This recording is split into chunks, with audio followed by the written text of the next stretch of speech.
Você acha que a Bíblia precisa ser atualizada? Se assunto te interessa, à frente podcast.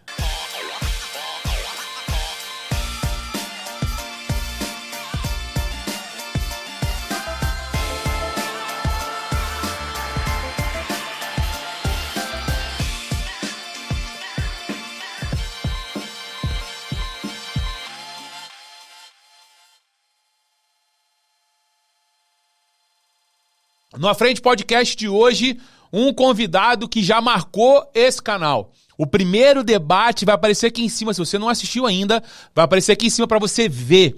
Que debate incrível, um assunto muito pertinente para o tempo de hoje, porém, nós vamos continuar falando de assuntos que são importantes para nós, o povo de Deus, não só o povo de Deus, como todo mundo nessa terra, porque o cristianismo ele vai muito além de religião, vai muito além das fronteiras, das paredes da igreja. E a pergunta que a gente vai fazer para você hoje é, a Bíblia precisa ser atualizada? E nada mais, nada menos que um convidado muito especial, alguém que tem muito conhecimento, um homem que tem somado muito com a nossa vida, a gente já se conhece há um tempo, mas agora estamos estreitando o nosso vínculo.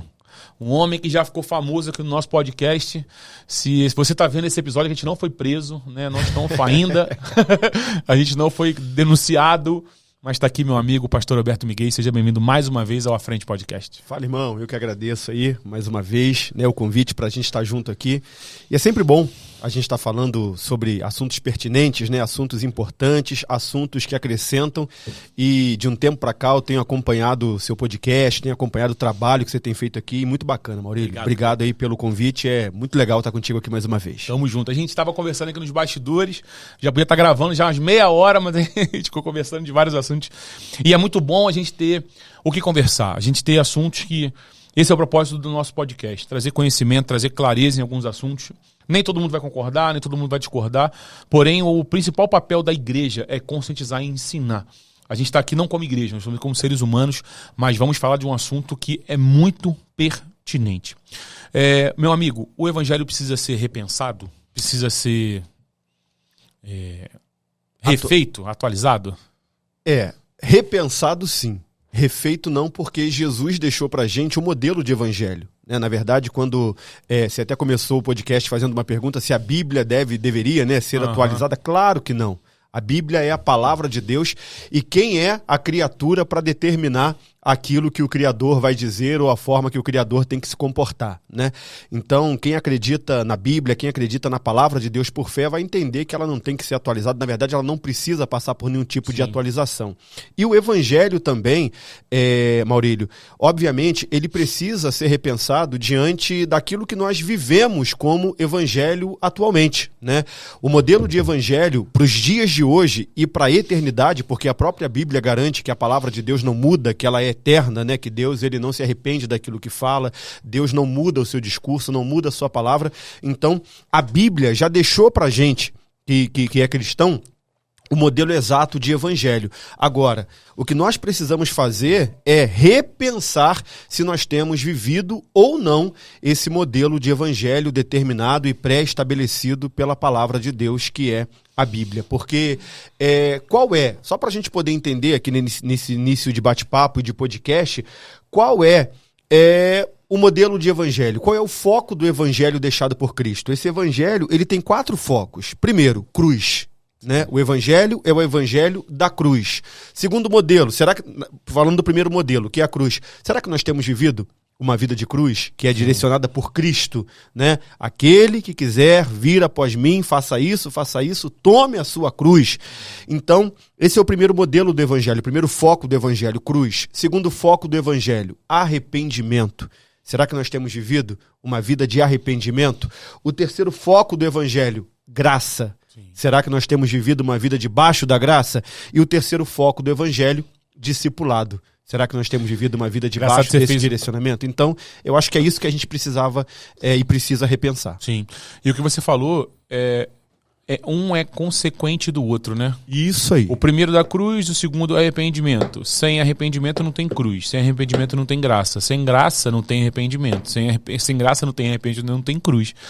E para se tornar discípulo, precisa viver os 3, né? Perfeito. Engraçado que a gente está vivendo um tempo hoje de tanta modernidade, tanta coisa nova, tanta coisa que está acontecendo. Porém, se nós olharmos para a palavra e entendermos que ela precisa ser atualizada, na verdade, quem precisa ser atualizado somos nós, né? Daquilo que é importante, e a gente tocou num aspecto que é interessante, talvez nós precisamos ter que voltar um pouco, né? A gente está, acho que pós-pandemia, vamos falar assim, né? Nós temos uma nova igreja, né? Uma nova forma. A igreja deu uma mudada assim. Eu estava conversando com um casal, duas pessoas vindo agora para cá, e eu falei assim: a igreja teve uma transformação, não só a igreja, né? A sociedade num todo, parte de delivery, parte de entrega, as coisas começaram a ficar mais fáceis. É um outro mundo, né, meu irmão? Exato. O mundo foi uma transformação. Porém, toda transformação na história, ela tem um antes e um depois. E o depois, quando ele é maléfico, quando ele é ruim, precisa ser repensado. Talvez eu não vou falar de 10 anos, 20 anos, não, porque eu acho que a gente teve uma transformação dos relacionamentos. As coisas estão mais frias, as pessoas estão mais distantes, as pessoas não estão mais tão próximas. Como trouxe 4 pontos de repensarmos, na verdade, não aquilo que está escrito, mas de como nós estamos correspondendo àquilo que está escrito, né? Como nós estamos direcionando a nossa vida em direção àquilo que é proposto pelo próprio Evangelho. Como hoje, no tempo de hoje, Alberto, não como Igreja Batista Monte Hermão, mas como igreja do Senhor, do Senhor, a noiva do Cristo, como fazer para nós vivermos e darmos um passo para esses 4 pontos que eu falo uma coisa muito simples, que eu quero que o Alberto siga nesse entendimento dele, muito simples. O Evangelho é muito simples, nós que o complicamos, nós colocamos adornos e adereços em coisas que não precisa. É muito simples você ter um casamento saudável, é muito simples você ter um arrependimento de cruz. Simples, que eu digo assim, o princípio é simples, vivê-lo não é. O Evangelho não é fácil de vivê-lo, mas a ideia do que fazer é. Como fazer também. Agora, você vai ter que querer muito, vai ter que abrir mão de muitas coisas. Então o Alberto trouxe vários assuntos interessantes pra gente abordar. E antes dele falar disso, eu quero falar uma coisa. Eu e esse cara fomos sócios do mesmo homem numa boate. Esse bonitão aí já foi sócio de boate igualzinho a mim. Nós fomos sócios da mesma pessoa no mesmo lugar. Como que a vida é louca, né, meu irmão? Meu Deus do céu. E a forma que a gente foi encontrado por Cristo também, né, irmão? Porque eu acho que quem olhava... A gente não teve a oportunidade de se conhecer naquela época, graças a Deus por isso, né? Eu conheço o Maurílio transformado, Maurílio homem de Deus, Maurílio revestido pelo Espírito Santo. É verdade. E a gente não teve a oportunidade de se conhecer lá, cara, mas... É o poder do Evangelho. O que a gente está falando aqui, o que a gente estava conversando um pouco antes também, aquilo que o Evangelho pode fazer. Eu fui encontrado por Cristo, Maurílio, dentro da boate. Eu fui criado no Evangelho, quer dizer, a partir dos meus 12 anos de idade eu fui pro Evangelho, meu pai vem ali, né, da Umbanda, tal, aquela coisa toda, nasci nesse ambiente, depois fomos pro Evangelho, só que ali na minha juventude, por algumas feridas e também, obviamente, né, por imaturidade da minha parte, eu resolvi viver a minha vida. Eu me lembro de uma oração que eu fiz para Deus e eu falei, Senhor, me deixa viver a minha vida. Deus me deixou. E foi a pior coisa que poderia ter acontecido comigo. Porque a pior coisa que pode acontecer na vida de um homem é quando ele caminha pelos seus próprios passos, pela sua própria vontade. É quando nós somos entregues ao nosso próprio desejo, né? Exatamente. E nesse emaranhado de circunstâncias e situações, eu me tornei sócio de uma boate aqui em Teresópolis. Eu tinha um evento toda quinta-feira nessa boate, que era o Pago Funk, né? A boate lotava, superlotava. E ali, irmão, eu também era sócio de uma emissora de TV aqui na cidade.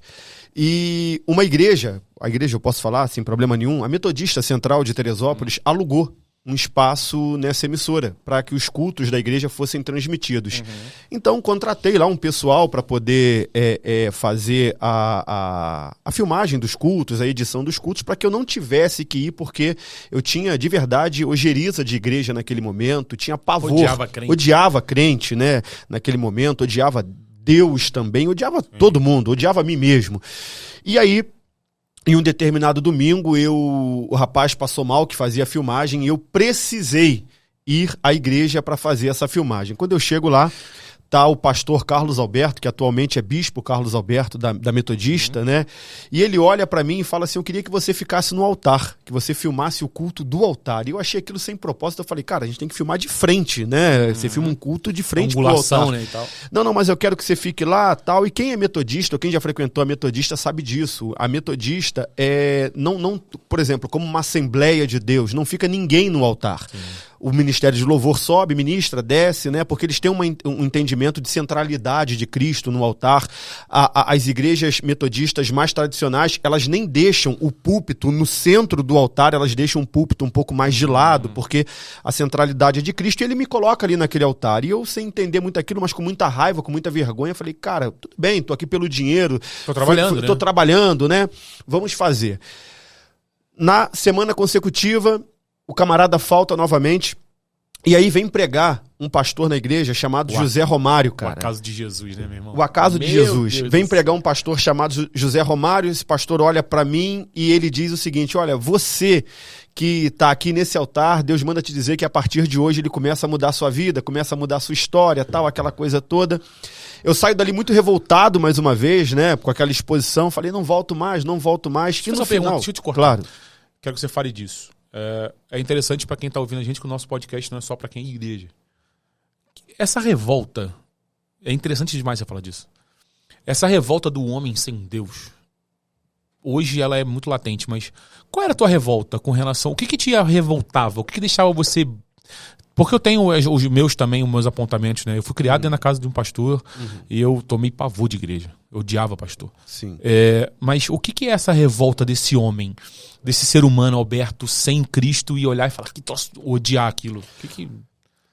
O ponto primordial foi falta de maturidade minha, Sim. falta de entendimento meu. Mas o que acontece, Maurílio? Aos 12 anos, entre 10 e 12 anos de idade, eu chego na igreja e já me apaixono pelo evangelho, eu leio Bíblia desde 8 anos de idade, leio mesmo, né, a Bíblia desde 8 anos de idade, me apaixono pelo evangelho e começo a servir na igreja com muito afinco ali na minha adolescência. Por exemplo, com 13, 14 anos de idade, eu dava aula em escola bíblica dominical. No entanto, conheci a minha esposa, né, atual esposa, nós começamos a namorar e nós tivemos uma intercorrência no nosso namoro, onde ela acabou engravidando. E nesse momento, cara, a igreja foi muito cruel conosco. Nós fomos colocados para fora da igreja. Existia ali na igreja... Só não aconteceu isso porque um amigo ouviu a conversa do pastor da igreja naquele momento e nos avisou. O pastor da igreja não era a metodista, tá? Era uma outra igreja que nós fazíamos parte. O pastor da igreja estava confabulando com outros membros da igreja para no domingo à noite, no culto de domingo à noite, anunciar a nossa queda, a nossa falha. 2 adolescentes, cara. Eu tinha 17 anos, a Vânia tinha 18, né?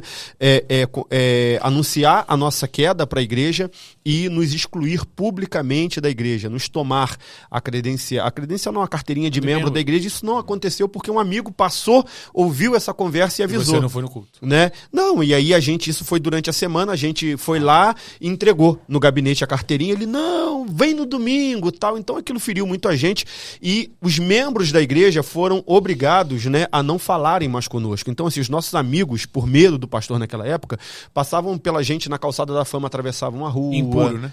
Exatamente, né? A gente Leproso. A gente se tornou persona não grata na igreja por tudo isso. Só que a gente era adolescente, cara. Não tô falando que o que aconteceu foi certo. Só que ali a gente casou. Eu me casei com 17 anos de idade. Tô casado com a Vânia até hoje. Eu tenho 41, né? Tô casado com a Vânia até hoje. Temos uma família abençoada, estruturada em Deus. E isso me gerou essa revolta. Então, Você se revoltou não contra Deus, contra a igreja. Então, as pessoas nos feriram e por falta de maturidade eu atribuí esse sentimento a Deus. Como que Deus permite? E para culminar na história toda, nós perdemos o filho. Nossa. Então, o bebê nasceu, ficou 2 dias vivo e faleceu. E o discurso dessa igreja, né? Não dessa igreja, perdão, das pessoas dessa igreja, foi Deus punindo, foi a mão de Deus, foi Deus que tirou. Né? E realmente, a vontade de Deus, ela é soberana. Mas a gente não teve maturidade para entender naquela época. E isso me fez eu tive um primeiro filho depois de casado e perdi um filho também. Então. Eu estava em que pecado? Exatamente. São coisas que acontecem na vida. Né? Mas é porque o homem usa aquilo que acontece pra controlar, né? Exatamente. Manipular os outros. E aí, nesse percurso todo, a gente acabou gerando, né, essa ojeriza por Deus, tal, pelas coisas de Deus. E o altar pra você se tornar algo temeroso, né? Muita coisa. E aí, Eu saio da igreja no domingo, desse culto no domingo, vou pra boate na quinta-feira. Quando eu tô na boate, irmão, a boate lotada, cheia de gente ganhando dinheiro. Fama. Eu tava ali na área VIP, né? E aí eu olho pra aquele povo todo e eu falo assim, meu Deus, quanta gente perdida. Ih. Na boate. Eu chamo a banda de pagode que tocava pra gente, era uma banda que vinha do Rio de Janeiro, e eu virei pro cara e falei assim, meu irmão, você sabe alguma música de crente? Aí ele falou, eu só sei aquela, entra na minha casa, entra na minha vida, tal, não sei o quê. Era dessa fase. Todo mundo tinha regravado essa música. Eu só sei essa música. Eu falei, ó, você vai começar o seu show hoje cantando essa música. Ele, não, rapaz, tem que começar com samba animado, tal, vai acabar com o meu show. Eu falei, cara, quem te paga sou eu, você vai começar com essa música. Se quiser que você cante essa música, o show todo você vai cantar, tal. E ele começa, Maurílio. Quando ele começa a cantar essa música, cara, a boate parecia um culto. As pessoas diante de Deus. Eu fico arrepiado todas as vezes que me lembro sobre isso. A boate chorando, a galera chorando. Esse cantor, depois eu vou te mostrar ele aqui, ele era de uma outra religião, se converteu também, né? Hoje é um ministro do Senhor, ministro do Evangelho. E aí, eu olho para aquilo ali, eu viro pro meu sócio e falo assim... na época um amigo meu também, não sei se você lembra dele, DJ César de Castro, tava lá também, mano. Irmãozão. Irmão, esse tempo que você tá falando, esse tempo que você tá contando, eu tô falando tempo de relógio, isso é entre a minha saída e o que aconteceu com você, é menos de um ano, irmão. É muito próximo, foi tudo muito próximo ali, porque acabou a Clésia e começou a festa. Pô, teve uma obra da Itaipava, investiu um monte de dinheirão. Exatamente. Eu tava nessa época. Exatamente. E eu saí da boate por desacordo comercial. Exatamente. Então assim, eu tô falando, é menos de um ano. Foi algo muito próximo ali, né? E aí eu viro pro César e falo assim, César, eu tô indo embora, cara. Eu tô indo embora. Aí ele, como assim, cara? Eu falei, não, eu vou embora. Não, você tá cansado, amanhã a gente acerta tudo então. Eu falei, não, meu irmão, eu tô indo embora. Chama o sócio e fala assim, ó, paga tudo que tem que pagar e eu tô indo embora. Não, amanhã a gente acerta. Eu falei, não, cara, não tô falando embora de ir agora e voltar amanhã. Eu estou indo embora. Vez, né? Eu estou indo embora. E fui pra casa, quando eu cheguei em casa, minha esposa e minha filha dormindo. Minha filha bem pequenininha, bebezinha, dormindo sozinha lá no quarto com a minha esposa. Cara, aquilo me dá um desespero. Eu falei, meu Deus, o que eu tô vivendo? E eu volto pra igreja no domingo, aí dispenso o cara que tava fazendo a filmagem. Falei, eu quero ir. Só que eu fiz um propósito com Deus. Qual foi o propósito que eu fiz, Maurílio? O pastor Carlos Alberto, bispo Carlos Alberto, ele já não falava mais comigo. Por quê? Porque todas as vezes que ele chegava pra falar comigo, eu o destratava. Então, meu irmão, sendo pastor ou não, o cara tem sentimento, o cara é humano e o cara não vai ficar sendo maltratado por ninguém. Eu fiz um propósito com Deus. Eu falei, Senhor, se o Senhor de fato é quem tá me chamando pra esse tempo, no final desse culto, o pastor Carlos Alberto vai vir falar comigo. Já tinha um tempo que ele não falava, né? Termino o culto, terminei de filmar, mais uma vez ele me coloca em cima do altar para fazer a filmagem de cima do altar, ficava uma filmagem horrível, mas estava lá, não sei se o André vai se lembrar disso. E aí, termino o culto, eu tô abaixado, guardando os equipamentos, colocando câmera na bolsa, tudo. Quando eu olho por baixo do meu braço, ele tá vindo na minha direção, cara. Ele coloca a mão nos meus ombros e ele diz assim, eu sei que você não gosta de mim, que você não fala comigo, mas eu não posso deixar de fazer o que Deus tem me mandado fazer. Ele pegou um CD, um DVD, e falou assim, Deus tá me mandando te entregar esse DVD. Cara, quando ele me entrega, eu já começo a chorar.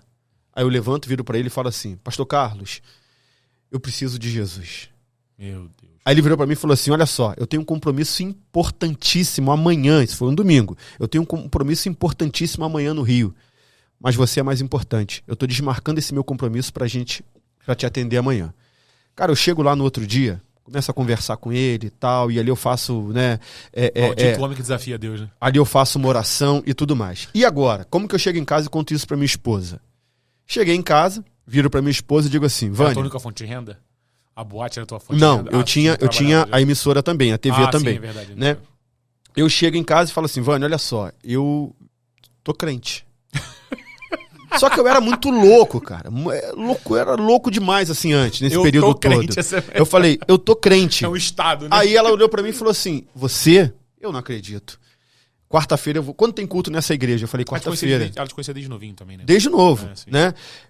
Quando que tem culto nessa igreja? Eu falei, quarta-feira. Aí ela, eu vou quarta-feira lá então pra perguntar ao pastor se realmente aconteceu isso, porque eu não acredito. Quando ela chega na igreja... Ela era da igreja contigo, né? Também passou pelo mesmo processo.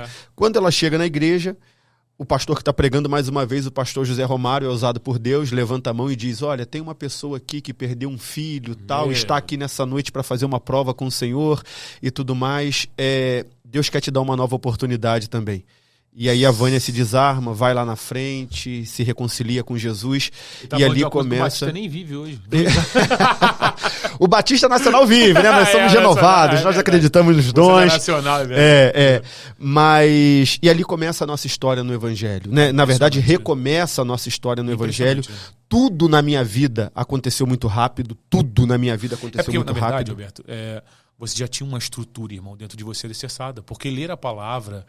ter esse hábito que você tinha até acontecer o que aconteceu com você, o fato que te tirou, mas a estrutura estava pronta, pô. Isso, já tinha um alicerce exatamente, feito, exatamente. E o que nos levou para o ministério, Maurílio, com cerca de 6 meses desse retorno, foi um dia que tinha uma... Você já sabia teu chamado? Já sabia, tá. Mas fugia demais, sempre fugi, nunca quis. O pastorado não é algo que eu almejei. Eu sempre quis ser um pregador do evangelho, mas pastorear não. E aí o que acontece? Passaram 6 meses, tinha uma célula que acontecia dentro da igreja, na verdade era um GC, né, um grupo lá, que tinha dentro da igreja só para desviados da galera da Shop 15. O Flávio, que é gerente da Shop 15, ele reunia uma galera ali, 8, 9 pessoas da loja, que eram desviadas do evangelho, e há mais de um ano fazia essa célula com a galera. O Flávio teve um compromisso numa sexta-feira e me pediram, a pastora Carla, na época, me pediu, você pode vir dar aqui esse estudo, tal, não sei o quê, aqui na célula. Eu falei, não quis, tá, mas vou lá para ajudar. E ela me passou o roteiro ali, que era tudo já programado, né, sobre Espírito Santo. Era o tema desse dia. E aí, irmão, gente chega lá... No papel, era para ler. A gente chega lá e Deus começa a me mover para um outro lado, e eu comecei a falar sobre experiências com o Espírito Santo. Para resumir, irmão, naquela noite, os 9 desviados se converteram, aceitaram a Jesus, e aquilo, né... começou a ser muito falado. Você carrega uma manifestação do Espírito Santo, talvez da tua vida, já tem tempo, né, cara? Cara, eu busco isso e eu valorizo muito isso. Você busca isso? Sabe? Busco isso e valorizo muito isso. Porque você é muito estudioso, né, Alberto? Geralmente o cara que é mais estudioso, ele é mais cético pra essas coisas. Né? Irmão, a gente estava até falando sobre um assunto, né, sobre o neopentecostalismo, o pentecostalismo, as igrejas mais tradicionais. Eu tenho uma visão sobre isso, Maurílio, eu tento viver essa visão. Eu não desacredito em nada. Né, no mover do Espírito Santo, na ação do Espírito Santo, que o Espírito Santo revela, que o Espírito Santo cura. E eu acho, meu irmão, que uma igreja que se aproxima da perfeição é uma igreja que entende isso ao ponto de valorizar essas duas coisas. Sim. Eu não valorizo não somente o estudo, o conhecimento, mas valorizo também a manifestação do Espírito Santo. Tem uma hipervalorização que é onde desvalorizando o outro. Né? É isso. É porque, na verdade, você não entende, o que você falou é tão sério que é, quando eu hipervalorizo algo, você não hipervaloriza algo, na verdade, você diminui a outra coisa. Desvaloriza outra coisa, exatamente. Então... E a gente pega o ministério de Jesus, a gente vai ver um Jesus que era conhecedor de palavra, conhecedor da lei, um Jesus que era profundo, né, e exímio, era um rabi, sim, né? Rabino, era um rabi, claro, um rabino, um mestre da lei, das escrituras, né? Daquilo que é palavra, daquilo que é conhecimento. Mas era um camarada também, um homem também, perdão aqui o camarada era um homem, né? Era um homem também que o Espírito Santo se manifestava através dele. Ele, na verdade, era o Espírito Santo também dentro da Trindade, e tinha essa manifestação, esse poder e essa questão toda. Os sinais o seguiam, né? É isso. Então, eu penso e falo sobre isso na igreja, que uma igreja que se aproximará muito da perfeição, nunca vai ser perfeita porque tem humano lá, mas que se aproxima da perfeição, é uma igreja que ela consegue visualizar, né, o poder do conhecimento, da palavra, para que você não seja enganado pela falta de conhecimento, pela falta de palavra, mas uma igreja que valoriza também a manifestação do Espírito Santo e coisas que o Espírito Santo faz, né? É por isso que a gente hoje tem tanta gente de igrejas tradicionais, de igrejas que valorizam muito o conhecimento, indo em igrejas pentecostais, fazendo campanhas em igrejas pentecostais. Por quê? Porque tem essa necessidade também, né, de sentir a manifestação, de ver a manifestação do Espírito Santo de Deus. E aí eu acredito nisso. E é muito legal ouvir você falar isso, porque você vem de uma cultura mais tradicional, né? Mas você não perder essa essência. Eu vou falar por quê, cara. Eu acho que o equilíbrio dessas duas balanças, como você mesmo disse, leva você a ter um evangelho equilibrado. Quando você vai para uma área só, você fica só espiritual, você vira um leigo, um analfabeto bíblico e o cara que só vive nos dons, né? É isso. E eu digo isso, algumas pessoas nem gostam que eu fale muito isso, principalmente em liderança, eu falo o seguinte: se você garante muito nos dons, você está suscetível à sua carne, à sua alma. Porque a alma também, ela grita, a alma também fala, a alma também profetiza. Né? A alma, ela tem uma tendência a nos levar para aquilo que Tem uma pessoa, muita gente fala isso, eu escuto muita gente falar assim, ó. Vai fazer uma situação, vai comprar um carro. Aí entrou no carro e sentiu paz dentro do carro. Meu irmão, deixa eu te falar uma coisa. Ouvir a voz de Deus, muita gente fala que é uma paz interior, né? Mas quando você sua alma quer comprar alguma coisa, você chega no lugar e sente paz, é o que você quer comprar, pô. É sua alma, é seu desejo, não é paz, meu irmão. Você tem que ter paz, sabe pra quê? Quando eles falam assim pra você, fica um mês sem jejuando. Aí eu quero ver tu sentir paz.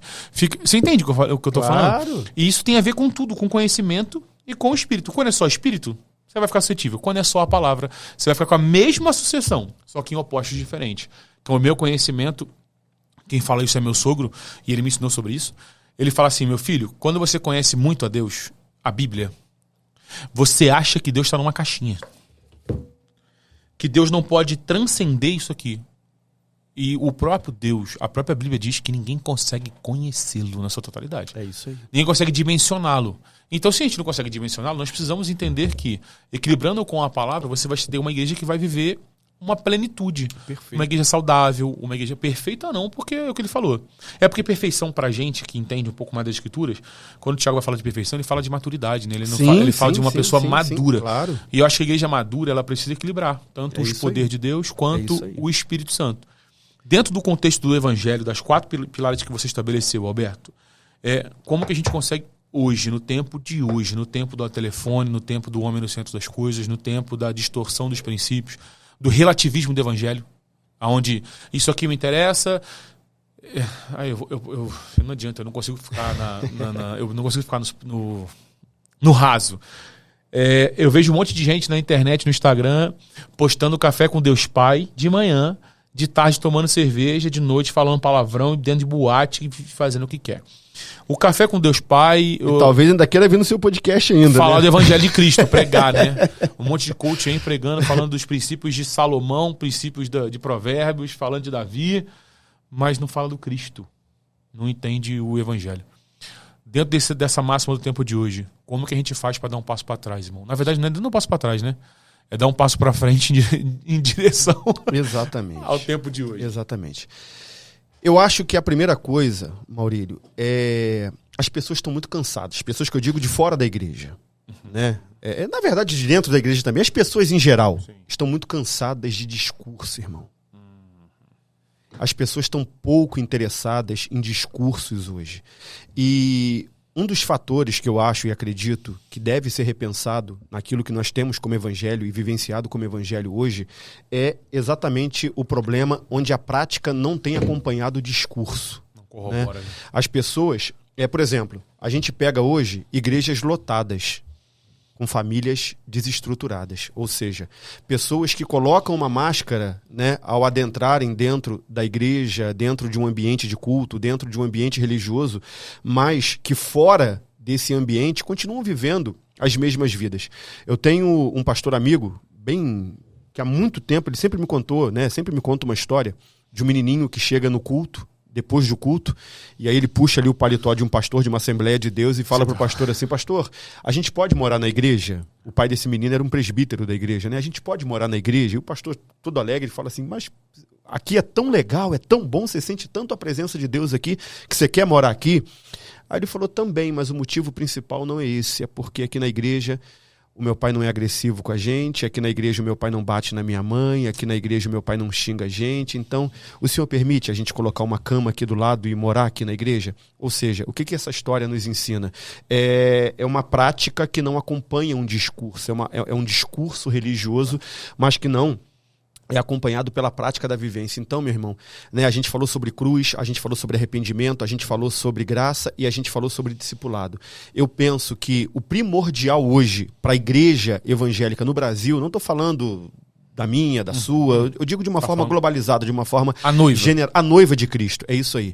Eu acho que nós precisamos alinhar o nosso discurso com a nossa vivência, né? Eu estava em casa pensando sobre isso esses dias e aí aquilo inimigo também ele aproveita algumas oportunidades para sugerir, né, algumas questões e nisso me aparece ali um cortezinho de um podcast onde estava o Fábio Porchat, não sei se você conhece, que é um humorista muito conhecido no Brasil inteiro, e ele estava falando sobre Jesus, cara, sobre a relação dele com Jesus, que ele é um cara ateu, não acredita em Deus, não acredita em Jesus, mas conhece a história. E aí ele falou uma frase, aquela frase me marcou, ele falou assim, Jesus é até um cara legal. Jesus é até maravilhoso. O problema é o fã-clube dele. Ou seja...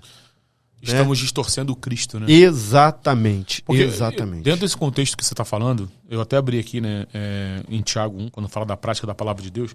Essa minha Bíblia aqui, aquela Oliver Tree, que ela tem títulos, né? Ela tem temas.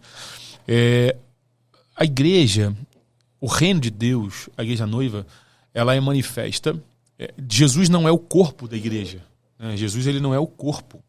Jesus é o cabeça. Então, Jesus é aquele que pensa, aquele que comanda, aquele que dá direção. Por que Paulo compara o corpo humano com o corpo de Cristo? Porque ele está dizendo assim, ó, o governo é do Cristo, mas a movimentação, a prática, o andar da igreja é nosso. Eu sempre brinco com isso, né? Eu falo isso quando eu estou pregando, principalmente quando eu falo para jovens, eu falo isso.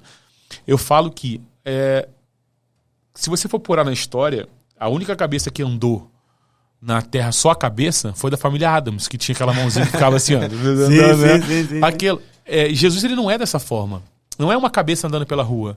Ele precisa se mover através do corpo, que somos nós. Então, se nós não temos uma vida alinhada com a cabeça, nós ficamos igual a família Adams. É isso. Uma cabeça andando e um corpo perdido. É isso aí. Então, o que ele está falando é o seguinte... E no tempo de hoje, eu acho que no tema, eu lembrei disso agora, repensarmos o evangelho com relação à nossa vida. Eu escutei o pastor José Gonçalves, do Jesus Cop, falar um negócio que... eu sempre dou crédito às pessoas que falam. Eu podia pegar como se fosse meu, né? Mas eu acho que isso é tão pequeno. Exatamente. Eu assisto muito ele, né? Eu tenho um certo apreço pelo trabalho dele. E ele falou uma coisa que é muito interessante. Ele falou assim, você quer ser um grande ministro do evangelho? Você quer ser um grande pastor? Aí, cara, a gente sempre espera no tempo de hoje, né, uma chave, uma palavra, a gente sempre espera um código. Vamos usar essa palavra do Pablo Marçal, né? Um código. Como? Faz o como. Ele falou assim, quer ser um grande ministro do evangelho? Quer ser um grande pastor? Quer ser um grande líder? Quer ser um homem de referência? Olha só. Cuide bem dos seus filhos no caminho. Ensine o caminho que deve andar. E seja marido de uma mulher só. E cuide desse casamento até morrer. É isso. E ficou quieto. Aí o convidado dele, que era o Madaleno da Batista de São José dos Campos, do pastor Carito Paz, aquele cara também é fora de sério. Ele ficou olhando pra cara. Aí eu vi que o negócio perdeu desestruturou a conversa. Porque ele queria, tipo assim, uma técnica, uma palavra de alguma coisa que fosse mirabolante para um líder. E na verdade ele falou duas coisas. Tem filhos? Crie no caminho. É casado? Cuide da tua esposa até Jesus voltar. Isso reflete, e ele disse isso, ele ensinou sobre isso, que a gente está falando sobre isso, da volta dos princípios, das coisas básicas. É você ser em casa aquilo que você é na sua igreja, exato, cara. das coisas básicas, das coisas que são simples, das coisas do dia a dia, pô. É isso. Ser um bom marido, ser um bom esposo, ser um bom pai, ser um bom... Porque, consequentemente, e aí vem o que eu acredito, né, o que eu falo muito disso, eu acredito que, assim, eu for dentro... Porque, Alberto, vamos falar um paralelo sobre casamento, né? A gente está falando do noivo e da noiva. Eu acho que quando você é um homem de verdade, e um homem que preza os princípios e quer viver aquilo ali, a parte mais difícil da vida de um homem é o casamento. Depois que você adquire uma maturidade, fica mais fácil. Mas exatamente, até chegar nessa maturidade, tu vai dar uma patinadazinha, né? Sim. Só que, quando você tem um casamento saudável e você entendeu como criar teus filhos, cara, o que vai acontecer da porta da tua casa pra fora é ficha, mano. É isso aí. Eu creio nisso piamente. Eu concordo plenamente. Se nós olharmos pra dentro... Você tem quantos filhos, Alberto? Tem uma. Uma menina? Uma menina. Quantos anos? Tem 19. Já tá caminhando já pra daqui a faz pouco... psicologia. Daqui a pouco vai voar. Mas se você olhar pra sua vida agora, e Jesus falasse assim, vamos sentar aqui eu e você e vamos conversar, meu filho. Faz pra mim, a gente pode pegar aquele versículo pra você usar assim, combati um bom combate, guardei a carreira, porque aqui tá falando de um homem que guerreou de verdade. Né? Mas e você? E o combate foi bom, né? Foi bom. O resultado foi positivo. Foi bom combater. Foi difícil, mas foi bom. E ele estava sempre grato com o que estava acontecendo. Isso aí. Me alegro das algemas, me alegro das prisões, me alegro das surras. Isso aí. Você sentar e olhar para tua filha e falar assim, fiz um bom trabalho. Eu vou falar da minha área, da minha vida, e você fala da sua. Eu tenho 3 homens, você tem uma mulher. Na minha casa, o meu maior princípio, a minha esposa sabe disso. Não é um papo de host de podcast, não. Pode ligar para ele e perguntar. Ela falou disso até no nosso podcast. O meu maior desafio na vida, Alberto, vamos dizer que meu filho casasse com a sua filha, é eu entregar alguém que vai subir no altar para dizer sim. E eu falo assim, ali vai um homem de verdade. É isso aí. Isso dentro de mim é o que mais me move, cara. É o que mais aí. me dói, é o que é minha dor, é minha casa. A gente se move por causa disso. É isso porque eu tenho um entendimento. Os filhos são herança do Senhor. A hora que o Senhor chamá-los, seja para uma missão, seja para pregar, seja para viver, seja para voar, seja para casar. A Bíblia diz que são flechas na aljava, né? Que a gente vai lançar. Eu tô só preparando a flecha. Lançando, a hora que eu pegar ela e colocar na mão e o Senhor falar assim, porque só, se eles são herança do Senhor, concordamos que é só por um tempo que ele vai estar junto com a gente. E concordamos mutuamente que a sua filha vai estar com 19, vamos dizer que ela casa com 25, tá? Vamos dizer. Ela vai passar mais tempo com o marido dela do que com você. Com certeza. Então, quem você vai entregar, cara? Quem é a mulher que vai estar diante de um homem? Isso aí. Esse é a maior preocupação que eu tenho. Então, com relação... Eu perdi um pouco desse deslumbre da igreja com relação a ministérios, com relação a ser um pastor renomado e não sei o quê. Esse deslumbre da carreira, vamos dizer assim, que hoje tem isso, né? E falei, não, cara, eu tô de boa com relação a isso. Eu quero, aqui em casa, eu quero cuidar desses caras aqui, porque quando depois que eu comecei a entender que para repaginarmos o evangelho, precisa repaginar o povo que fala dele, precisa repaginar o povo que diz sobre ele, e não é em coisas muito difíceis, cara. É isso aí. Alberto, separação no nosso meio virou arroz e feijão. Normal. Hoje o que você... Bota no YouTube pra você ver. O que você mais vê é pastores falando sobre o segundo casamento, terceiro casamento, quarto casamento. Calma aí, meu irmão. Não. É um só. Ah, tem intercorrências, tem problemas. Não tô dizendo que a exceção vai virar regra. Sim, mas hoje entrou dentro de uma normalidade. E quando acontece isso, você percebe que tudo que você falou no começo, os 4 pilares que você estabeleceu, né? O primeiro pilar que você falou foi cruz. Cruz. O segundo é arrependimento. O terceiro, graça. E o quarto e último pilar que você estabeleceu foi? Foi discipulado. Discipulado. Quando os problemas acontecem, se percebe-se que tudo isso aqui se perdeu. Sabe como é que eu trato um casal? Pra você entender e vou deixar você falar. Não, fica à vontade. Eu trato um casal da seguinte forma. Eu sempre faço isso. Sempre. É bom te ouvir. Eu sempre faço isso, Alberto. Sempre. Eu pego um casal com um problema. Senta aqui, meu irmão. Sentou os dois. Beleza. Como é que tá a tua vida com Deus? Por quê? Tu senta na mesa, você quer saber se o casal tá bem? Tu deve fazer isso com certeza. Eu faço uma pergunta. E aí, como é que vocês estão? Tu faz essa pergunta, meu irmão. É igual tu riscar um tanque de gasolina com fósforo, meu irmão. Sim. E já... Só que eu não faço essa pergunta primeiro, cara. Depois que tu vai aprendendo, tu vai ganhando um pouco de musculatura, eu parei de fazer essa pergunta. Eu parei. Sabe a pergunta que eu faço? Como está a sua vida com Deus? Aí, geralmente, cara, 99,9 para não falar... Todos estruturados, né? 100. Principalmente passando pelo governo do homem. Quando eu vou olhar para a mulher e eu vou perguntar... Geralmente isso acontece assim, ó. Quando eu vou perguntar da vida com Deus com o homem, ele já quer falar da mulher. Eu falo, não. Eu não estou te perguntando do teu casamento. E aí, quando desconecta-se da cruz, desconecta-se do arrependimento, decai da graça, não é mais discipulado, e não tem mais discípulo dentro dele, não tem mais isso. O resto é consequência, meu irmão. O resto é rebote. É isso aí. Concorda comigo? É isso aí. É o efeito dominó. E o problema, né, falando sobre essa questão de famílias e de casamentos, é que você está falando dos seus filhos, né? E o meu maior desejo, Maurílio, minha filha, ela já cursa psicologia na Estácio, está no 3º período, tal, assim, tenho certeza que será uma psicóloga de excelência, porque ama fazer isso, já desenvolve trabalhos a respeito dessa área também, ela é muito fera. Só que eu olho pra ela e eu digo pra ela, eu falo assim... saco falando da filha, não, né? É um Eu partidarismo. não, de verdade, eu não falaria se não fosse verdade, e ela sabe disso. E a gente conversando há um tempo atrás, eu falei pra ela assim, pode minha pedir filha... o iPhone 20 que ele vai dar. Eu falei pra ela assim, filha, olha só, deixa o pai falar uma coisa com você. Se você for a melhor psicóloga do Brasil e não amar a Cristo, eu falei como pai pra você. Meu Deus do céu. Se você for a melhor, porque o sonho dela é terminar psicologia, depois fazer medicina também e tal, essa coisa toda, né? Mas psicologia nesse momento. Cuidar do corpo e da alma. Se você for a melhor médica desse Brasil, a melhor cardiologista desse Brasil, em qualquer área que você tiver, e você não amar a Cristo, eu falei. Então, o meu... E esse de verdade, eu falo isso, Maurílio, aqui diante das câmeras, sim, mas com muito temor e tremor diante de Cristo. Sabe por quê? Porque a minha maior responsabilidade é a minha filha, cara. É isso aí. Tem um monte de pastores perdendo família, tem um monte de pastores perdendo casamento, tem um monte de pastores perdendo os próprios filhos. Por quê? Porque tem valorizado muito do lado de fora, valorizado o ministério e se esquecido de dentro de casa. Olha só, obviamente que, né, por hoje estar na função de presidir uma igreja, que é a Igreja Batista Monte Hermon, eu tenho as minhas demandas e eu tenho os meus compromissos com a igreja. Mas, meu irmão, a minha filha é botafoguense, apaixonada pelo Botafogo mais do que eu. Sabe? Você não foi tão bom assim. Falei não, né? A gente é botafoguense. Meu irmão, eu deixo, obviamente não de um culto de domingo, né? Não abro mão das minhas demandas. E a tua filha também tá acostumada com isso, mas né? Viveu, nasceu. No ano passado, dia 30 de novembro de 2024, dia da final da Libertadores da América. Meu irmão, eu fui chamado para pregar em um grande evento fora da cidade de Teresópolis, era um congresso num sábado, né? O pessoal, poxa, pastor, a gente quer que você venha, e a gente já tinha uma prospecção de que o Botafogo estaria na final da Libertadores. Falei, cara... ele tinha uma esperança. Estava, né? E esteve e foi campeão.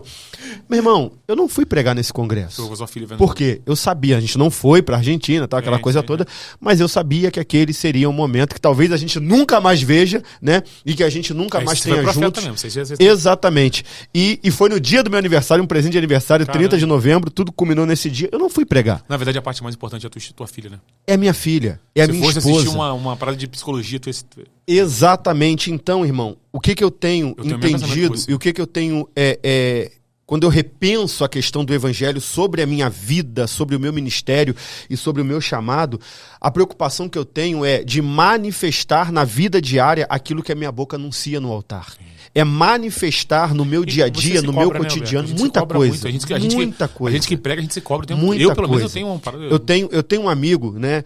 Um amigaço meu, até o dia que você quiser trazê-lo aqui, um camarada da Assembleia de Deus, um dos homens mais inteligentes que eu conheço, Jailton Félix. Ele é meu irmão, tá sempre com a gente aqui em Monte Hermon, um cara fera, produziu agora um material voltado, um livro, um material voltado pra família que eu nunca vi nada parecido na minha vida. Um cara extremamente... Só que a gente tem as nossas divergências, né, em alguns sentidos. E ele fala uma coisa, ele diz o seguinte, ele fala assim, não, porque se eu for pregar o que eu vivo, eu vou pregar muito pouco. Eu falei, tudo bem, né? Eu tenho que pregar o que Jesus viveu, tudo bem, tranquilo. Mas, meu irmão, se eu não pregar o que eu vivo, eu deixo de ser coerente. Por quê, Maurílio? Eu tive um relacionamento muito difícil com a minha mãe.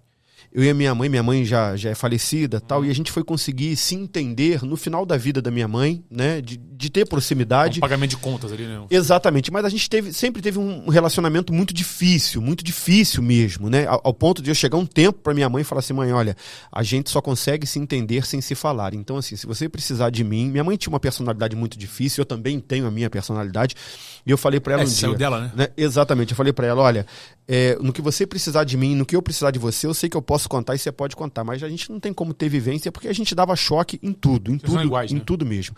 E aí, nesse processo todo, né, eu tive muitas dores em relação à minha vida com a minha mãe, né, de adolescência, de infância mesmo. Minha mãe não era uma pessoa que batia, minha mãe era uma pessoa que espancava, então assim, eu apanhava todos os dias. Eu me lembro ali 7 anos de idade, 6 anos de idade, de uma noite que eu não apanhei de bater na porta do quarto da minha mãe para perguntar, eu não vou apanhar hoje não? Sabe? De quão normal se tornou pra mim ser agredido. Eu apanhei, mas não nesse nível. Então assim, e não era tapinha, era apanhar mesmo, chinelada, sabe? De tirar, era assim, mas depois eu fui entender que ela reproduzia aquilo que ela teve como experiência, como filha também, os sofrimentos que ela teve. Nos perdoamos, terminamos a vida dela, né, aqui nessa terra nos perdoando e encontrarei com ela no céu. Que cura é conhecer o passado agora, dela, exatamente. Agora, eu sempre tive, nesse período, eu não conseguia, hoje, meu irmão, eu prego sobre perdão tranquilamente. Algumas das mensagens que Deus me deu, que mais abençoam o povo, é sobre perdão. Quando eu falo sobre perdão, quando eu prego sobre perdão. Mas por muito tempo eu não consegui pregar sobre perdão. Por quê? Porque eu olhava para a vida que eu vivia e eu não conseguia liberar perdão sobre a minha mãe. Então, meu irmão, não é nem autoridade, mas com que coerência que eu ia para cima de um altar pregar sobre perdão se eu não conseguia perdoar a minha própria mãe. E olha que algumas pessoas chamam de cristocidência, de coincidência. Todos os dias das mães eu era chamado para pregar. Todos. os dias das mães. Eu ficava, não, dia das mães é primeiro domingo de maio, né? Não, eu vou... Aí o pastor me ligava. Meu irmão, ó, domingo agora é você que prega na igreja. Domingo agora... E eu tinha que ter uma mensagem sobre mãe. E eu tinha... O que eu fazia? Eu não podia falar sobre perdão, não tinha base de relacionamento com a minha mãe. Então, a grande verdade é que eu sempre busquei e busco até hoje, peço para que Deus mantenha o meu coração dessa forma, onde eu repenso o evangelho dessa forma, onde a minha vida... coerência. Exatamente. Onde a minha vida manifeste dentro da minha casa, né? Dentro da minha casa, aquilo que eu prego. Tem uma passagem, Josué 24, né? É um texto muito conhecido, se eu não me engano, Josué 24:15, onde ele diz assim: eu e a minha casa serviremos ao Senhor. Eu já vi, Maurílio, algumas pessoas usando, daqui não é crítica, tá, meu amigo? Pelo amor de Deus, não é nenhum tipo de crítica. Mas eu já vi algumas pessoas usando esse texto profeticamente. Não sei se você já viu. O futuro, eu profetizo, eu declaro que eu e a minha casa serviremos ao Senhor, né? Que eu e a minha casa viveremos um tempo em Deus, né? Mas tudo bem, você pode usar, não é tipo de crítica. Mas o contexto desse texto não passa por nada profético. O contexto desse texto fala sobre uma decisão. Se você pegar os versos anteriores, Josué dando instrução para o povo, né, sobre como o povo deveria viver na terra prometida, porque agora eles estão na terra prometida, Josué está dizendo assim: se vocês quiserem servir aos deuses dos seus pais, podem servir. Se vocês quiserem servir aos deuses do Egito, fiquem à vontade. É uma exortação. Só que eu e a minha casa serviremos ao Senhor. É uma exortação. O que ele está dizendo é o seguinte: eu estou decidindo. Eu estou optando. Sim. E olha, meu irmão, onde está, não é uma revelação isso aqui não, tá? É só um entendimento do texto. Olha onde está a profundidade do texto. Ele não diz assim: nós serviremos ao Senhor. Ele diz: eu e minha casa serviremos ao Senhor. Sabe o que Josué está querendo dizer ali?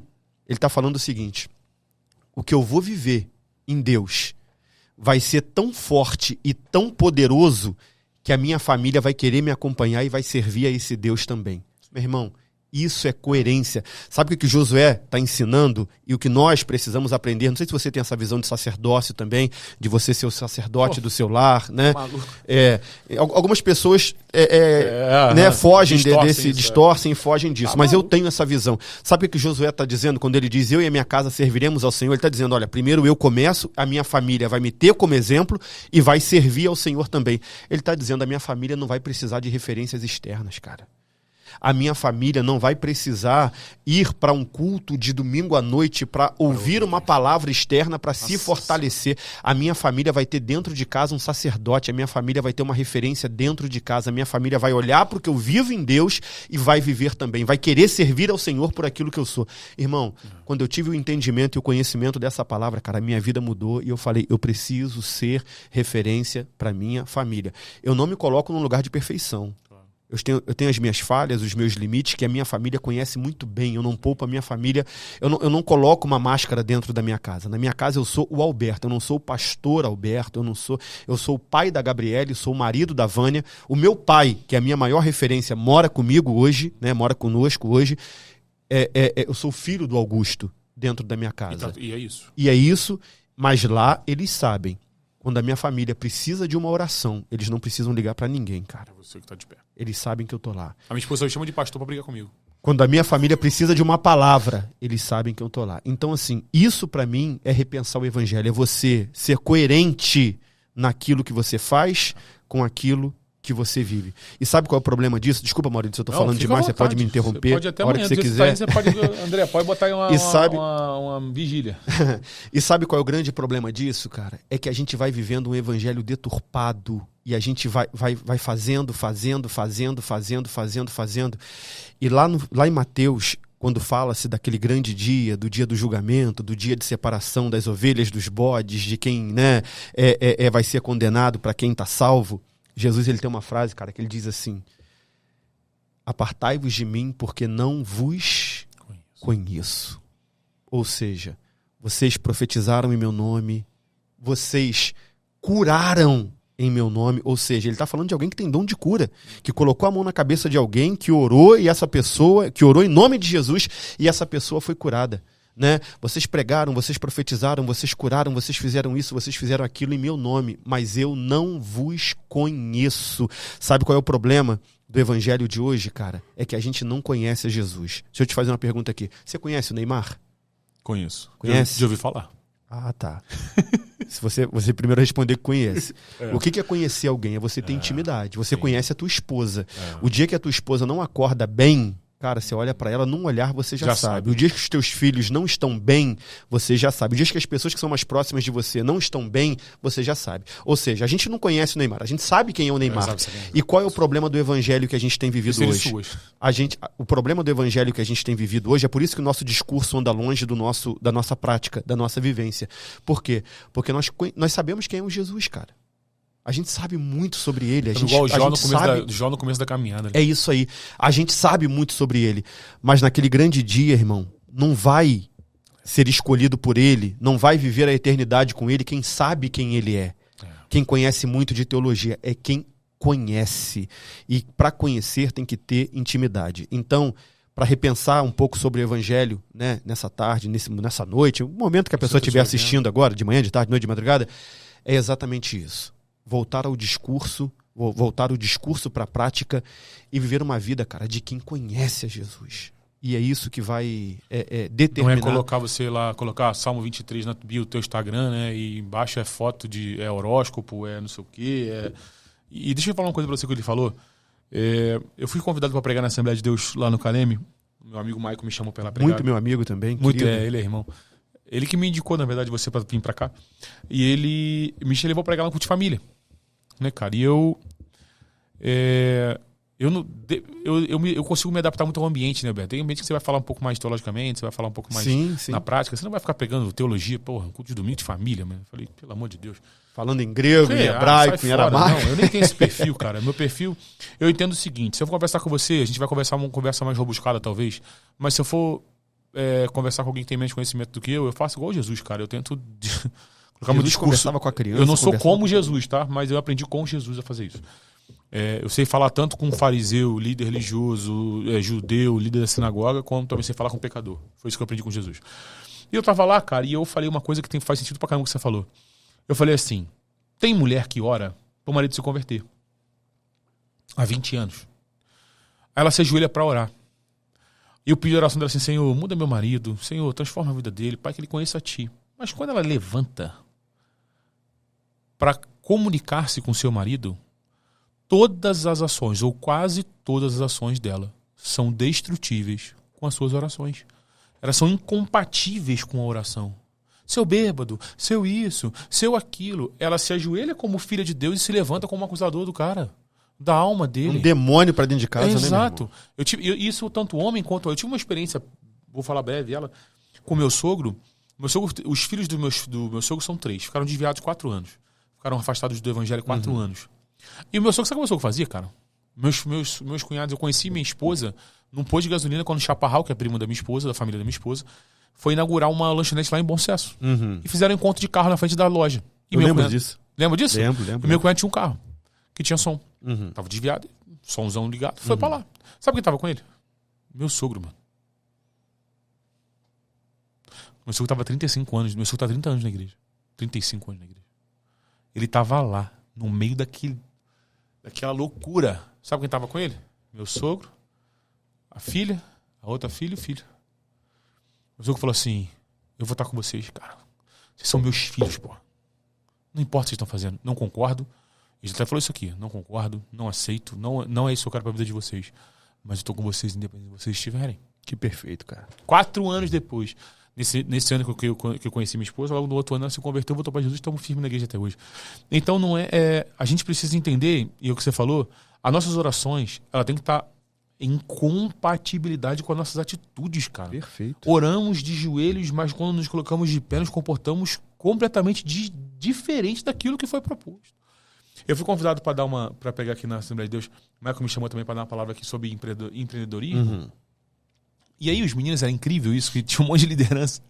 E eles acharam que eu ia dar uma chave, tipo assim, como ficar rico. 7 passos. Sabe o que eu falei? 5 pilares. Botei 5 pilares na mesa. Primeiro pilar é perdão. Aí ficou todo mundo olhando assim, perdão. Aí eu falei, aí ficou todo mundo olhando assim, um cara de bobo. Eu falei, cara, sabe por que perdão? Porque se você não perdoar e ficar rico, você vai se tornar um tirano. Se você não aprender a perdoar, amar, não sei o quê. Comecei a falar sobre todas as práticas. Porque, olha só, quantos dons a pessoa tem? A pessoa tem o diaconato, quando é chamado para o diaconato, é estabelecido ali. Tudo são atitudes, cara. Uma coisa só outra é talento. A maioria das coisas é homem de uma só mulher, que manuseia bem a palavra. São atitudes, são ações, manuseia bem a palavra da verdade, tem bom testemunho. E essa sua fala, Maurílio, ela é perfeita. Sabe qual é uma certeza que eu tenho no coração, sem criar nenhum tipo de heresia aqui, sem ferir o texto? Quantos anos José passou na prisão? 12 anos. 12 anos. Você acha que José precisava passar 12 anos na prisão? Tá maluco. Tu acha pra ensinar a gente, pô. Sabe o que eu tenho no meu coração, irmão? Que se José ele sai da prisão antes desse período e se torna governador, meu irmão, a hora que ele encontrasse os irmãos, ele ia mandar matar todo mundo. Então, o tempo que nós passamos em algumas prisões na nossa vida é o tempo, na verdade, do perdão. Cura pra gente é o tempo mesmo. Que a gente, exatamente, que a gente está sendo curado. Eu concordo exatamente com o que você disse, né? O camarada, se ele ganha dinheiro e ele não perdoa quem o feriu, ele vai ser o algoz daquela pessoa que o feriu, ele vai criar... Exatamente. Aí sabe o que eu usei? E como eu estava na Assembleia de Deus, caiu como uma luva, aquele louvor, minha vitória tem sabor de mel. Eita. Aí ficou todo mundo me olhando assim, ó. Eu falei, é esse louvor que diz que se você prosperar, ficar rico, você vai usar isso para pisar nas pessoas, porque esse louvor é exatamente isso, um homem contra outro, um em cima, outro embaixo, um numa posição, outro na outra, vai ter que me ver, vai ter que... Calma aí, pô. Perfeito, amigo. Usei 5 pilares, outro que eu usei generosidade. Falei, irmão, se você não consegue ser generoso, se você tem dificuldade com dízimo, com oferta, com ajudar os outros, se você ficar rico, você vai se tornar imperador. Você vai criar seu próprio império, você vai ter seus próprios serviçais, você vai viver uma vida de milionário, de rico, e sem amar o próximo, sem ajudar. Eu falo uma coisa, tem gente que não prospera financeiramente falando em Deus, sabe por quê? Porque Deus sabe que se prosperar, vai reter. Vai reter. Então, as atitudes que você precisa ter, irmão, para viver tudo aquilo que você ora, lembre-se de uma coisa. Tem coisas que Deus não vai fazer. Aí eu fui para heresia. Tem coisas que Deus não vai fazer. Ele não vai fazer, porque depende de mim e de você. Como que eu faço para curar meu casamento? Se meu casamento está doente, Alberto? Eu preciso de oração. Mas a minha oração, e aí pode anotar o que eu estou te falando e depois você vai buscar no livro. Esse livro aqui, ó. A minha oração não tem que ser assim, Senhor, muda minha esposa. Senhor, muda meu casamento. Senhor, muda a mim. É isso aí. Porque eu falo isso, o casamento é perfeito, tá? Eu te provo isso, Alberto. Eu creio o casamento é perfeito. A instituição casamento é perfeito. O que não é perfeito são os indivíduos que fazem ela. Que compõem. Que compõem essa... E só Deus vai fazer esse negócio dar certo também, né? Exato. 2 pessoas com mentalidade diferente, criação diferente, coloca debaixo do mesmo teto e... Cara... É por isso que é importante ter Deus no casamento, né? E se não tiver, meu irmão, tu vai ficar suscetível aos teus próprios desejos. É isso aí. E aí você vai entrar na razão, eu tenho, você tem. Então você quer mudar toda e qualquer circunstância na sua vida, seja ela emocional, seja ela física, seja ela familiar, seja ela casamento, seja ela filho. Quando você for orar, não ore para Deus mudar o próximo. Não ore para Deus fazer na vida do próximo. Não ore para Deus matar o próximo. Ore para Deus te matar. Não é matar fisicamente, não, porque não tem como um vivo cumprir a vontade de Deus. Tem que estar morto para fazer isso. Então, o Roberto está falando o seguinte: a igreja hoje, ela perdeu tanta autoridade, tanto espaço na sociedade, porque ela, de fato, não é porque o diabo ganhou território. Não é porque o diabo, ele agora é mais forte. Não é por causa disso. É porque a gente se perdeu em nós mesmos. E eu faço o papel de advogado, entendo isso aqui, né? Do diabo em alguns momentos, porque assim, às vezes, meu irmão, eu tenho me especializado em cuidar de famílias, né? Eu tenho estudado, me tornado um terapeuta na área familiar também. Não penso em usar isso como profissão, mas para auxiliar naquilo que a gente faz. Né? Ter ferramenta, exatamente. E às vezes, Maurílio, chega casal para conversar comigo, família para conversar comigo, o diabo fala, gente, o diabo tá aqui, fala, ó, parece que vejo o diabo aqui nessa nossa conversa, aqui do lado de vocês, de braço cruzado, horrorizado com o que vocês estão falando e dizendo, eu não tenho nada a ver com isso. Porque a grande verdade é essa. Irmão, hoje é muito mais fácil a gente atribuir ao outro ou atribuir, né, ao diabo aquilo que a gente tem feito, aquilo que a gente tem vivido. Porque é mais fácil, Maurílio. Claro que eu é. virar pra você e falar assim, pastor Maurílio, por favor, eu vou dobrar os meus joelhos ali, coloca a mão sobre a minha cabeça e expulsa o diabo que está em mim. Aí você coloca a mão e faz uma oração de 2 minutos, em nome de Jesus sai, né? Eu levanto, o diabo saiu e tal. Só que tratar caráter, irmão, dá mais trabalho. Mudança de comportamento, metanoia, transformação. Eu tenho um amigo, pastor na Bahia, e a gente conversando esses dias, ele me contou uma experiência que teve com uma irmã da igreja, assembleiano também, um homem de Deus, uma bênção de Deus, um cara muito sério. E ele falou pra mim assim, pastorzão, olha o que aconteceu comigo aqui. Tem uma irmã da igreja, obreira da igreja, imagina aquela mulher dedicada na igreja, cara. Aquela mulher amorosa que cuida da igreja. Irmão, temos que nos reunir para lavar os banheiros da igreja. Era a primeira voluntária. Temos que fazer cantina na igreja. Era a primeira voluntária. A mulher estava envolvida em tudo na igreja. Sabe a pessoa que é bênção na igreja? Que você olha e fala assim, cara, se eu tivesse uns 5 crentes desse aqui, essa igreja estava explodindo. A gente tanto de uns desses, né? E aí, um belo dia, essa mulher chega para ele e fala assim, pastor, o marido dela não era convertido, né? Pastor, eu vou ter que sair da igreja, não quero mais ficar na igreja, porque assim, eu busco muito a Deus, mas Deus não faz nada na minha casa, pela minha família, meu marido está cada vez mais endemoniado, colocando problemas e obstáculos para a gente vir para a igreja, não quero mais. E pontuou que não ficaria mais na igreja, né, por causa do demônio que estava agindo na vida do marido. Ele ficou muito triste e tal, tá bom, irmã, bênção e tal. E um dia ele falou assim, cara, pegou algumas irmãs da igreja, vamos lá na casa dessa irmã fazer uma visita para ela, já que ela não está vindo à igreja, vamos levar a igreja até onde ela está. E aí, levando essa mulher, indo até a casa dessa mulher, chegaram lá 11h30 da manhã. A casa toda fechada. Chamaram, ninguém atendeu.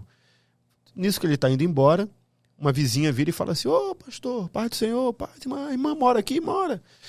Pastor, mas eles só acordam depois de 1h da tarde. Até então, problema nenhum. Às vezes trabalho de madrugada, né? Tem uma circunstância. Exatamente. Eles só acordam, né? Depois de 12h, 1h da tarde, eles acordam.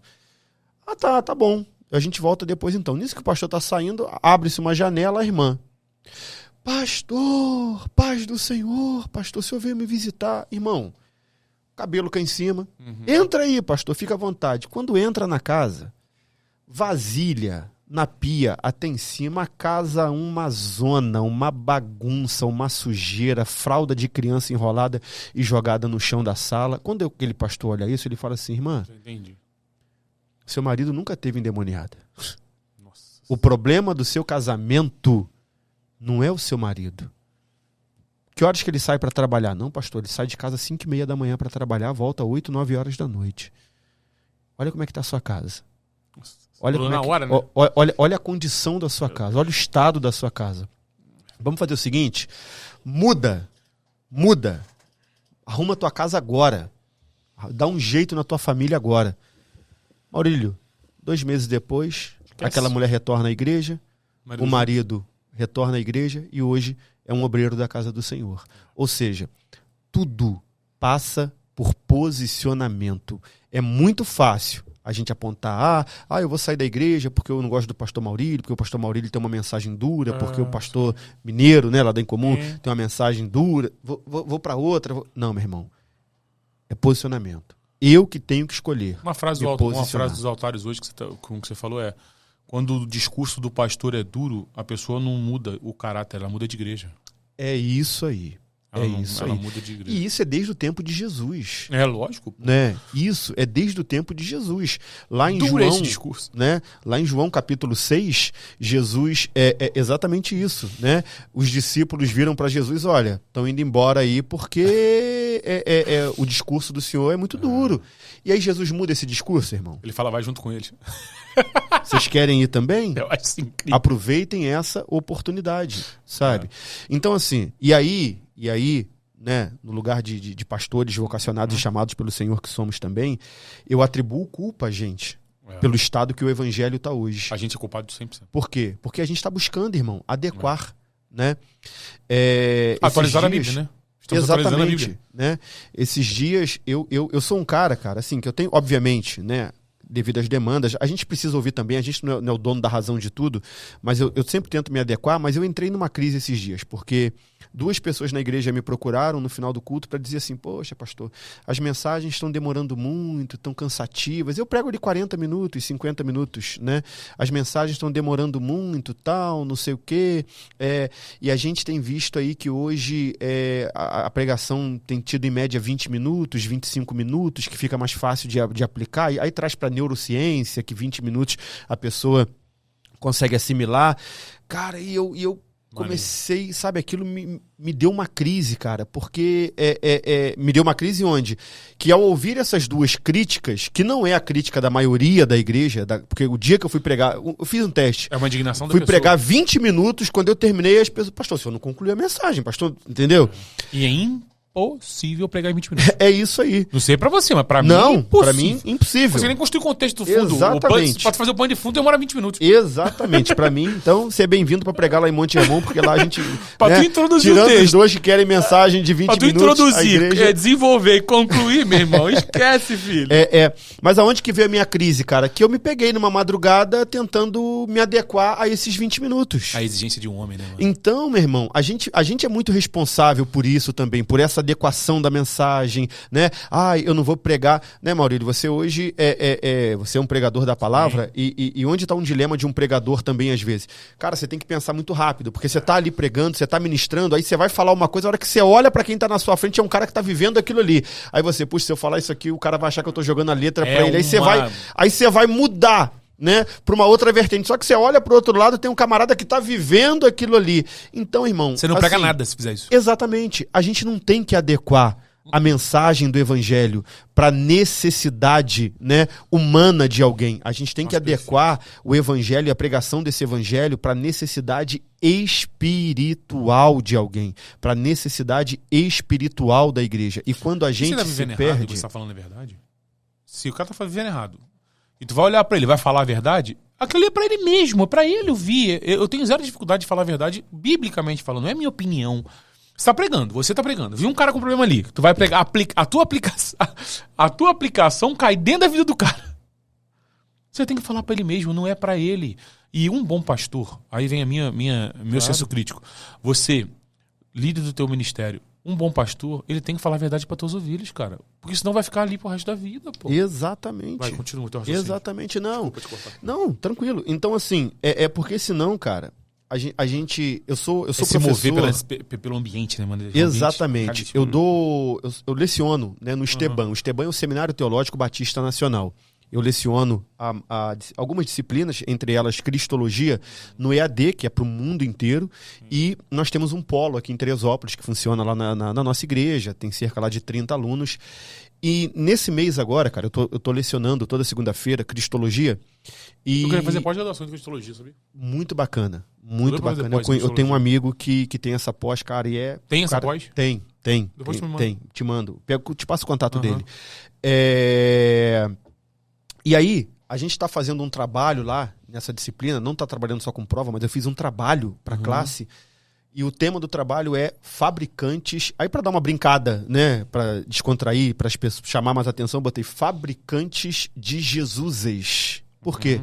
Porque a gente vive hoje, irmão, um evangelho onde a gente está fabricando Jesus, né, para as pessoas. Ou seja, a gente está criando um Jesus à medida dos nossos desejos, né?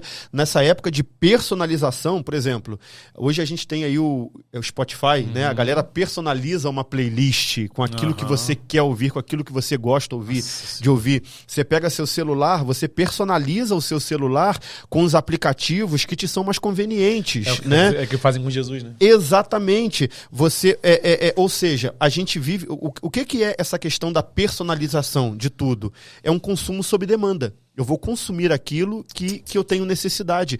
E onde está o problema desse evangelho que a gente tem vivido hoje? Mais uma vez eu falo, de uma forma generalizada. Vai ser cancelado. É essa...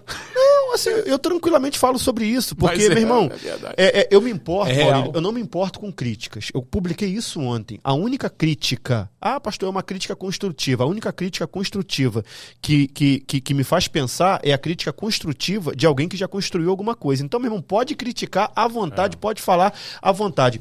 Mas Jesus diz para não julgar. Tudo bem. O mesmo Jesus que ensina a não julgar é o Jesus que diz assim, pelos frutos conhecereis a árvore. O que ele está dizendo?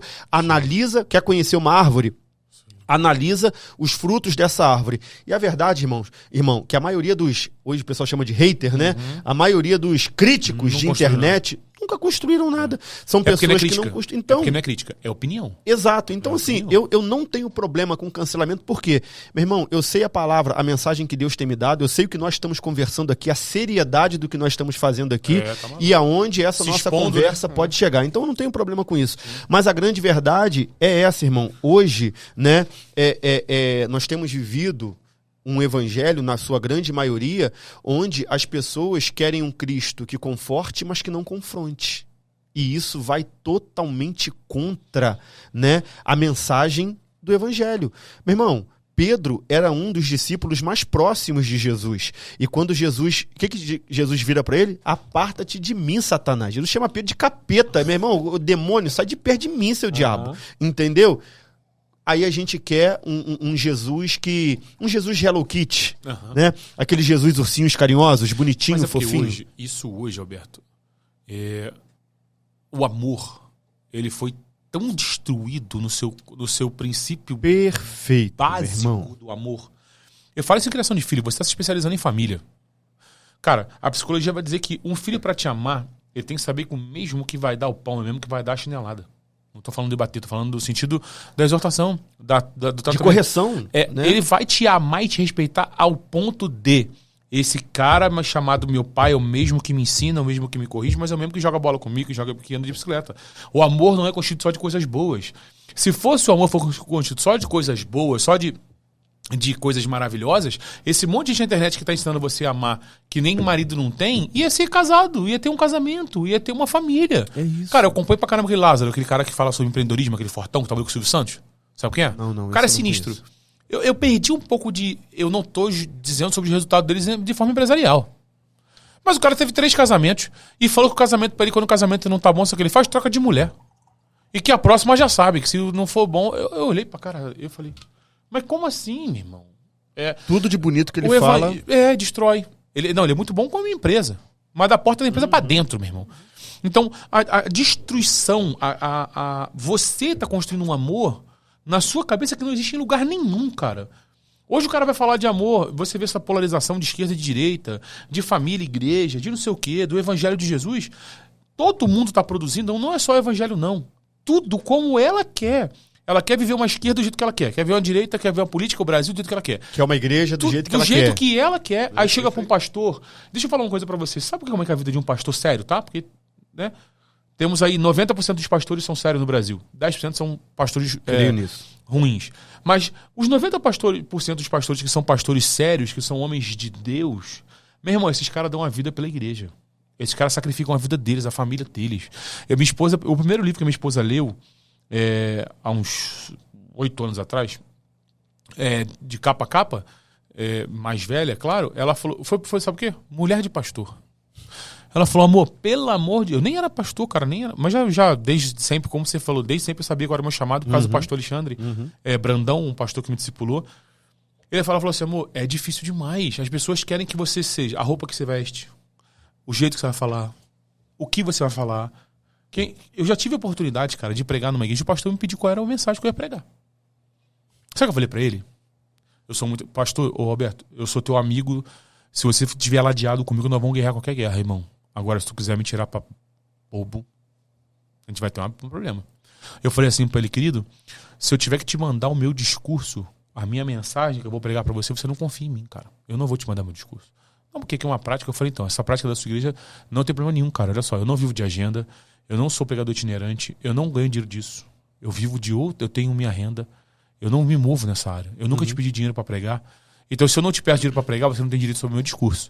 Se eu tivesse te cobrado pra pregar, aí vem uma outro assunto. Aí já é o mercantilismo. Já é o mercantilismo. Você podia ver minha mensagem, porque se você tá me pagando, eu tenho que te mostrar. Agora, como eu carrego uma mensagem, como você falou? Porque hoje, Alberto, eu quero te fazer essa pergunta.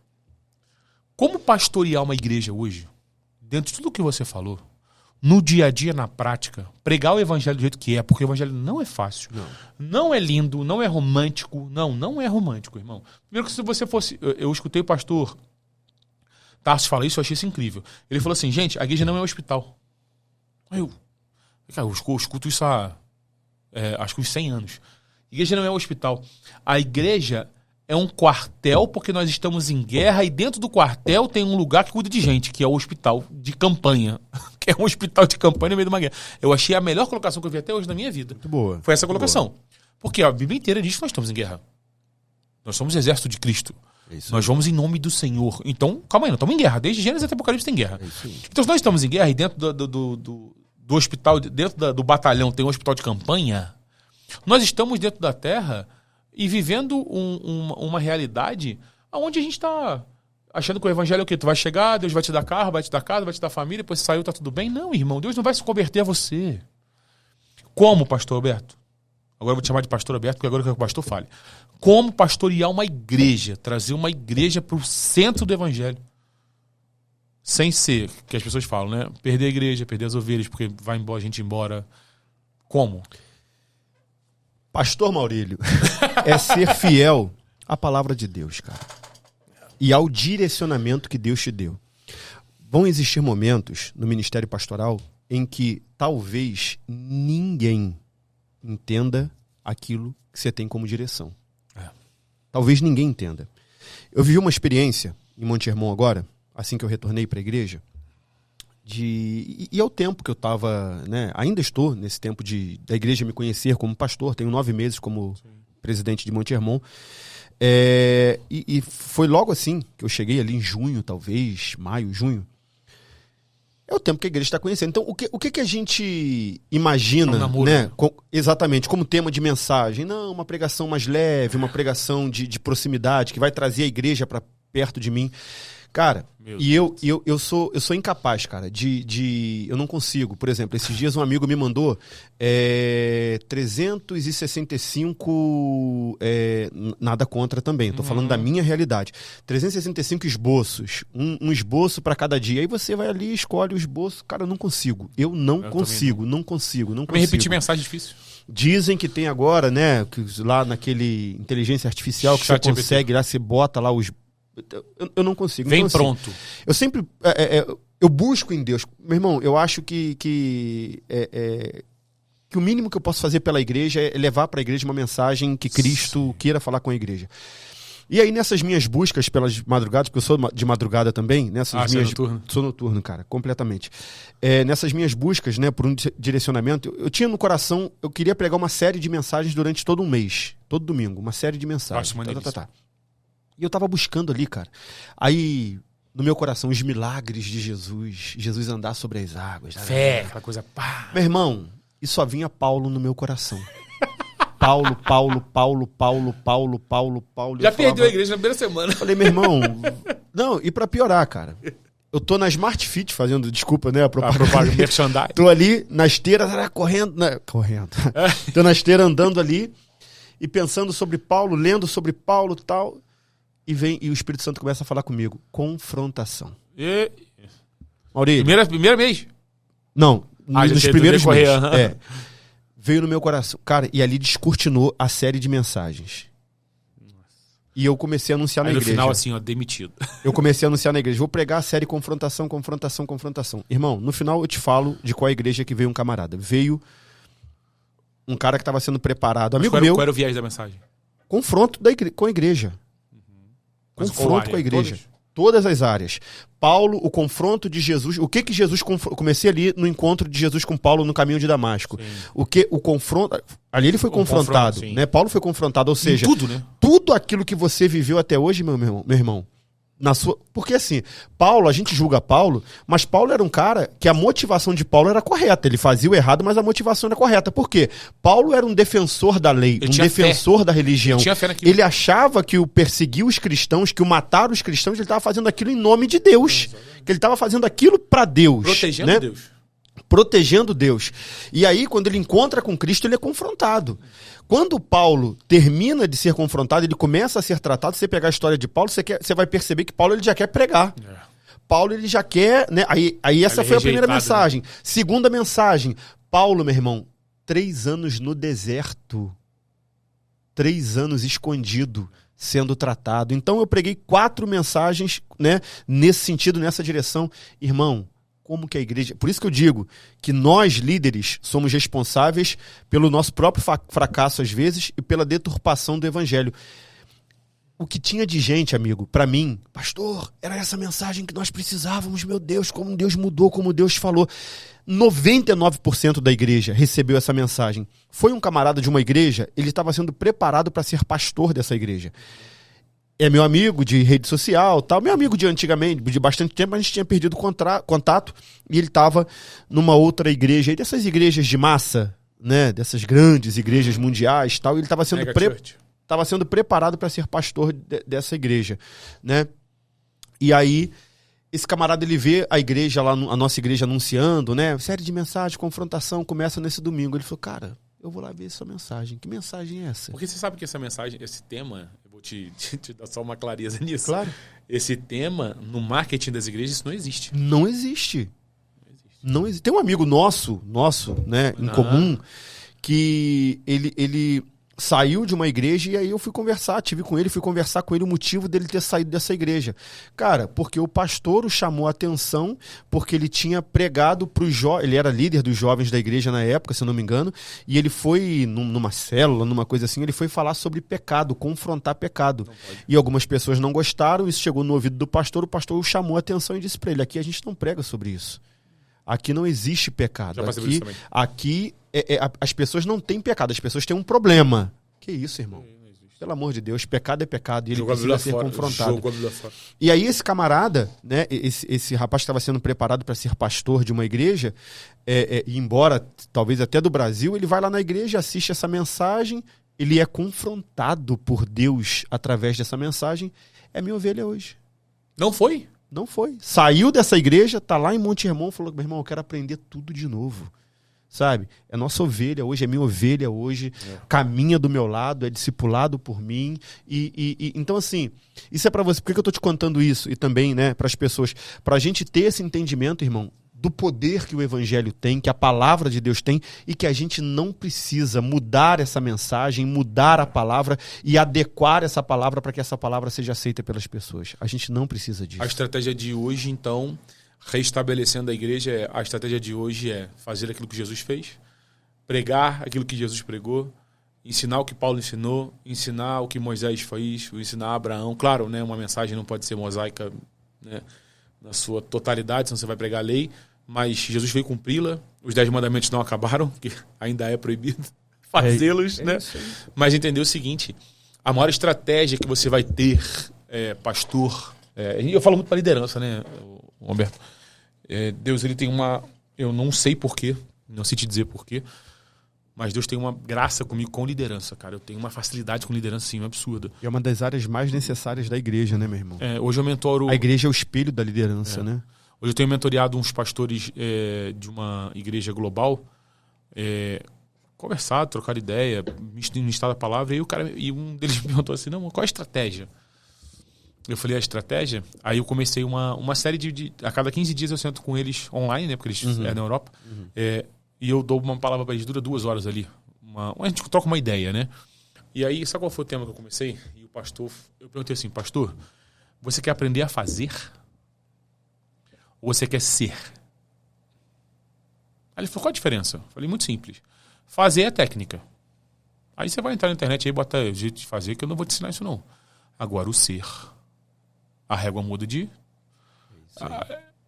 A régua muda. Porque o ser na Bíblia sempre foi maior do que fazer. Sempre. O ser na Bíblia sempre foi maior do que o fazer. Sempre. O fazer, ele é uma consequência do seu ser. Ele precisa ser uma consequência do seu ser. Se o seu fazer é diferente do seu ser, você está corrompido, cara. Você se tornou um objeto do ambiente. Você não manifesta aquilo que você é. Você faz algo como você falou daquela mulher. Ela é uma bênção na igreja. É o fazer. É isso aí. Mas o ser dentro de casa, ela não é, pô. É isso aí. Sabe como que eu comecei falando? Santidade. Aí o pastor falou, por que você começou com santidade? Eu falei, por que comecei com santidade? Porque hoje ninguém quer falar disso, cara. Santidade é um princípio de uma liderança, principalmente você falando de pastor. Como que você vai estar dentro da Smart Fit e você vai ouvir Deus falar contigo, meu irmão? Só se tu estiver disponível para ouvir Deus falar, cara. Santidade é você estar cada vez mais perto do santo, cada vez mais longe do pecado. Então a santidade, ela é necessária para tudo dentro do princípio da liderança. Concordo plenamente. Segundo o tema da matéria, sabe qual vai ser? Família. É isso. Porque é na família que você é. É. Porque a santidade... Por que eu falo sempre santidade? Eu sempre foco no indivíduo primeiro e depois no coletivo. Isso é uma característica minha. Não sei se eu tô certo ou tô errado. Isso é o que eu carrego. Eu não consigo tratar do coletivo sem tratar do indivíduo. Eu concordo plenamente. Eu não consigo ficar... A igreja. Cara, todas as vezes que eu converso com alguém para falar da igreja, eu vou pro cara. Perfeito. Isso é pastor, membro, líder, ovelha que se converteu.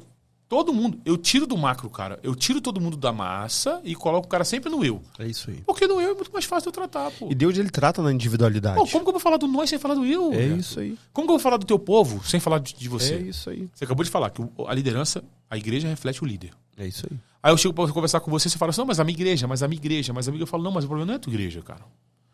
Eu tenho que conversar com você. Como é que tá a tua vida, a tua família? Aí você vai ir descobrindo essas coisas que a gente está falando, né? Esses detalhes. Então, o viver hoje, o caminhar hoje, a igreja do Senhor, ela precisa ser restabelecida. A Bíblia precisa se atualizar mesmo. Mas não a Bíblia, mas quem lê a Bíblia. Não é a mensagem, é o mensageiro, a mensagem, né? é o mensageiro. É isso aí. A gente precisa olhar para a Bíblia e falar assim, cara, eu não quero só o que está em Provérbios. Como ele falou, é produção dos Jesuses. Eu não quero só o que está em Provérbios, eu não quero só o que está em Salmos. Eu não quero só o que está em... Fala aí uma carta de bênção. Cantares de Salomão. Cantares de Lamentações. Não. Eu quero ela toda. Eu quero sim, eu quero bênção, eu quero a provisão, mas eu também quero a cruz. E o segredo, né, Maurílio, para isso eu creio que seja em ter um coração ensinável, né, irmão? Aí tu tocou no... Ter um coração ensinável, porque o nosso grande dilema, né, como líderes, como pessoas que foram chamadas e escolhidas por Deus, E assim, eu tenho... Você vai conhecer minha esposa, minha filha, você pode perguntar isso para elas. Agora não tanto, né, por causa da faculdade dela, mas costumeiramente uma vez por mês, cara, eu colocava minha filha dentro do carro, eu e ela. Acho que eu falei até isso aqui no último, não sei se eu falei sobre isso aqui no último podcast. Eu colocava minha filha dentro do carro, a gente saía rodando pela cidade à noite e a nossa conversa era, filha, que tipo de pai que eu tô sendo para você? O que eu tenho que melhorar? Né? Exatamente. Pode falar. E ela, pai, ó, Em casa... A minha esposa sabe disso, a minha filha sabe disso, o meu pai sabe disso. Eu falo, olha, o dia que vocês acharem e verem vocês têm autoridade e autonomia para isso, me conhecem ao ponto disso. Sentiu que a minha bola tá subindo demais? Fura o balão. Sentiu que eu tô me achando mais do que sou? Pode me trazer de volta à existência, pode trazer o meu pé de volta pro chão. Então, assim, a gente precisa disso, cara, ter um coração ensinável, sabe? Para que a gente, de fato, possa, como liderança também, como pastores, como pessoas que exercem, né, algum tipo de influência sobre a vida de alguém, ter entendimento para isso. Porque, por exemplo, você está falando sobre isso daí, eu me lembrava que eu ministro um seminário, já ministrei esse seminário em vários lugares do estado aqui, fora do estado, chamado Cura da Alma.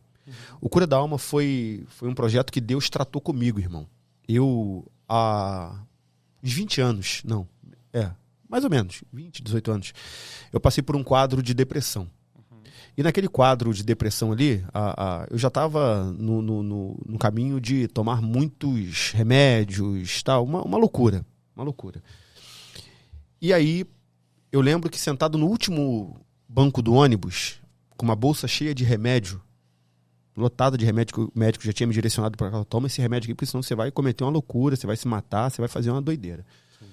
Sentado naquele último banco, eu abro aquela bolsa, olho para aquele monte de remédio e eu digo assim, eu faço uma oração muito simples. Você falou uma coisa, cara, no início do podcast, eu pego muito palavras, né? Você falou que Deus é simples e que o evangelho é simples, né? Eu fiz uma oração. Eu falei, Deus, o Senhor é meu Deus, o Senhor é meu Pai e o senhor é meu amigo. Eu tô desse jeito aqui. E eu sei que essa bolsa de remédios aqui para mim pode ser um caminho sem volta. Se eu entrar nisso aqui, por me conhecer, eu sei que eu não largo mais. E eu não queria viver assim. O senhor pode me curar? Foi a minha oração. O senhor pode me curar? Sem religiosidade nenhuma. Irmão, eu me emociono de falar isso. Porque naquele dia, cara, eu ouvi a voz de Deus como poucas vezes eu ouvi. Tem gente que Deus fala toda hora. Eu ouvi a voz de Deus claramente poucas vezes na vida, né? E aí, naquele dia, eu ouvi a voz de Deus dentro daquele ônibus. O Senhor falou comigo assim: eu vou te curar, você vai passar por um processo de cura, mas anota tudo. Tudo. Irmão, cheguei em casa e comecei a anotar. Virou um remédio, né? Foi um processo, que esse processo virou um livro que não foi lançado ainda e virou um seminário. Vai lançar aqui com a gente, ó. Em nome de Jesus, virou um seminário. Aqui, ó, pede aqui você aqui embaixo, ó. Fala, lança com a gente, lança aqui no podcast. Vamos lançar. E virou um seminário. Eu já ministrei esse seminário em muitas igrejas, muitos lugares. É um seminário de 7 dias, tá, né? Maneiríssimo, né? É, muito bacana. Então, assim, por que eu tô falando isso? Porque hoje nós temos alguns pastores, algumas lideranças que estão passando por situações como essas, confrontos psicológicos, psicossomáticos, e não se deixam ser tratados. Por quê? Porque não podem perder o cargo, não podem perder, né, aquela imagem. Você conhece aquele texto do Novo Testamento, onde Paulo está falando sobre Moisés, e Paulo diz, me foge aqui agora, se alguém puder me auxiliar no texto aí, onde está o texto, onde Paulo falando sobre Moisés fala que Moisés descia do monte, né, com o rosto coberto, e ele mantinha o rosto coberto para que o povo não visse que a glória estava indo embora. Sim. Né? Não me recordo aqui agora onde está esse texto, mas me recordo desse texto. Isso me pega muito, cara, porque quantos de nós temos vivido dessa forma? Véu, né? A gente coloca um véu... 2 Coríntios 3, né? Deixa eu ver aqui. Pode falar. A gente coloca um véu e a gente vive com esse véu no rosto, escondendo as nossas dores, escondendo as nossas frustrações e limitações. 2 Coríntios 3, 13. Qual é? Pode ler, por favor. Eu vou ler, então. Quer que eu espere, André? André, aqui nós temos a mídia, André, cara. André. Pô, aí nós irmão, temos André Valente é o melhor de todos. Aí, cara. Olha lá, olha só. Não somos como Moisés, que colocava um véu sobre a face para os filhos de Israel não contemplarem o resplendor que se desvanecia. Qual é só aquele mesmo, irmão. Então, qual é o nosso entendimento desse texto, da maioria das pessoas? Não, a glória de Deus no rosto de Moisés era tão forte, mas tão forte que ele tinha que colocar um véu para que as pessoas, né, não fossem impactadas. É a Bíblia que está falando, não tem nada a ver com isso. Por que Moisés colocava um véu no rosto? Para que o povo não pudesse ver quando a glória estava se desvanecendo. Ou seja, e quantos de nós, irmão, vivemos dessa mesma forma? Glória. Né? Vivemos com um véu no rosto, vivemos com um véu sobre nós para não mostrar que a glória se foi. E isso não é só com o pastor, não, isso é com todo mundo, né, sim, Alberto? Mas nesse contexto de liderança, eu acho que nós precisamos ter um coração ensinável nesse sentido. Irmão, no dia que eu senti que a glória não tá tão legal, que a glória não tá aqui, eu tenho o Maurílio para ligar, o pastor Maurílio para ligar e falar: Maurílio, você pode vir pregar na minha igreja hoje, né, irmão? Porque eu não tô legal, cara, eu não tô bem, eu não tenho mensagem hoje para pregar. Mas vamos ser gente, né? É isso. Vamos ser gente, né? Você acha que essa... Eu não queria tocar esse assunto, mas eu vou tocar. O medo de perder o salário, o medo de perder a posição, o medo de perder o cargo da igreja, o medo das perdas, ele prefere perder a vida do que perder essas coisas. O que a gente pode falar para as pessoas? Porque tem esse medo, e esse medo não é só na igreja, cara. Esse medo é dentro de casa, na família, no trabalho, essa posição. Porque quando você vai estudar, quando Jesus está ensinando sobre aquelas 3 parábolas dos perdidos, né? Ele começa com a ovelha, com a dracma, depois com os filhos, porque na verdade eles são 2 filhos perdidos, tanto que está fora quanto quem está dentro. Uma coisa que me chama a atenção... Está perdido dentro de casa, né? O que está fora e o que está dentro são perdidos, né? Você conhece aquele livro do Timothy Keller? Os Perdidos? Mano, aquele livro é... maravilhoso. Tá maluco. Maravilhoso. Eu nunca mais li aquelas parábolas do mesmo jeito. Já viu Falsos Deuses que ele tem? Do Timothy? Não me lembro dele. Pelo amor de Deus. Depois eu te empresto. Não te empresto, eu não empresto livro. Pra qualquer coisa, pede dinheiro, mas livro eu não empresto. Tô brincando. E ele fala, eu estudando esse livro, e ele falou uma coisa que... tem uma coisa muito simples no versículo. Quando o jovem tá lá com os porcos, ele fala assim, ó, caindo em si. Caindo em si. Caindo em si assuma a minha condição. eu assumo que eu preciso de ajuda, cara. Caindo em si. Caindo em si cara, onde eu tô? Quando ele cai em si, olha a realidade dele, ele fala, preciso voltar pra casa. Cair em si é voltar pro lugar seguro. E você falou uma coisa que eu acho que faz muito sentido. Quando ele falou da casa, ele falou da família, ele falou que ele autoriza a família a exortá-lo se precisar, mas também a mesma família que está autorizada a exortar é a mesma família que vai estar autorizada a cuidar, a dar amor, a ser o porto seguro. É isso aí. Muitos estão negligenciando a casa, aí vai pro ministério. Aí sabe o que sobra pra vida do cara? Só o ministério, Alberto. É isso aí. Se ele chega em casa e tira a roupa, a família fala, nossa, você desse jeito. É isso aí. Só sobra o ministério, cara. Eu quando estava trabalhando com mídia ainda, com gravações, eu fui fazer, né, a gravação de um concílio, uma convenção de uma denominação muito grande do Brasil. E lá tinham centenas e centenas de pastores nessa convenção. E como eu estava ali trabalhando, né, não estava como pastor, não era pastor dessa igreja, dessa denominação, estava lá trabalhando na parte de filmagem, de captação de imagem. Então eu sempre saía para almoçar depois deles, porque eu ficava ali ajustando equipamento, depois que acabava a reunião, e depois eu ia pro refeitório almoçar. E uns desses almoços que eu tive, né, que eu fui, chegou lá, tinha uma senhora sentada, sozinha, no refeitório imenso, almoçando, aí eu peguei minha comida e ela, senta aqui perto de mim e tal, e sentei. Senhorinha, né? Senhorinha. E a gente conversando, ela virou pra mim, isso aqui é muito sério que eu vou falar, Maurílio, mas eu não tenho problema nenhum em falar, porque assim, cara, a gente não tem que esconder aquilo que é realidade, aquilo que é verdade. A gente tem que tratar, né? Acho. E ela virou pra mim e falou assim, aí começou a me contar a história dela, ela falou, eu sou psicóloga, tal, não sei o quê, e eu sou uma psicóloga contratada por esta denominação para cuidar de pastores. Eu sou evangélica dessa denominação, e eu cuido exclusivamente de pastores, da saúde emocional de pastores. Esse é o meu trabalho. E por isso que eu fui chamado aqui para essa convenção, para esse concílio, para poder explicar o meu trabalho, né, me colocar à disposição dos pastores. E vamos lá. Aí a pergunta que eu fiz para ela, eu virei para ela e falei assim, tudo bem. Qual é o maior dos problemas? Qual é o maior dos problemas? Você não vai imaginar a resposta que ela me deu. Ela falou assim, o maior desafio que eu tenho é fazer com que esses pastores voltem a acreditar em Deus. Meu pai. Falei, que isso? Ela falou assim, amigo, eu não era consagrada pastora ainda nessa época, né? E ela falou assim, amigo, nas minhas estatísticas, 75% dos pastores que eu atendo não acreditam mais em Deus e não acreditam mais na mensagem que pregam. Aí a pergunta que eu faço, então, porque vai de encontro com o que você falou, por que pregam?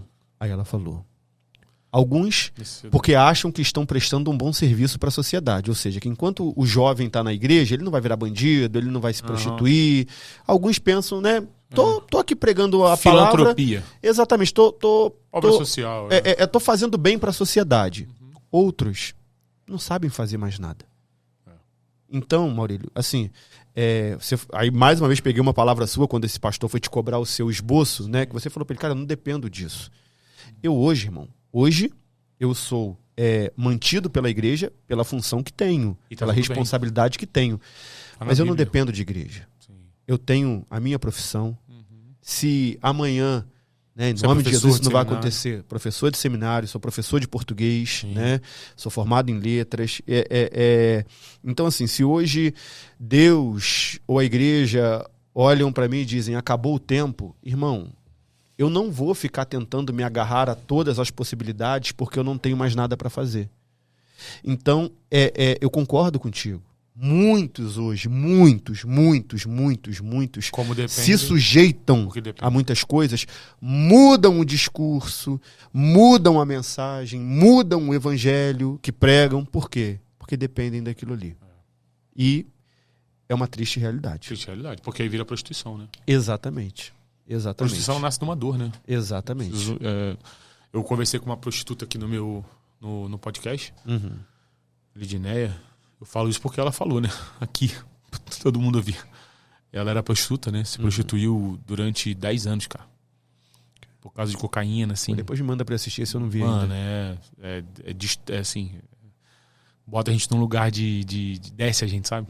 E aí, ela falou assim, Maurílio, eu não queria me prostituir, cara. Mas eu não tinha nada. Eu fui abusado sexualmente desde nova. Ela fez uma frase que virou um corte, né? Ela falou assim, a ausência de pais, diz pai e mãe, dentro de casa, com crianças, é a presença de demônios.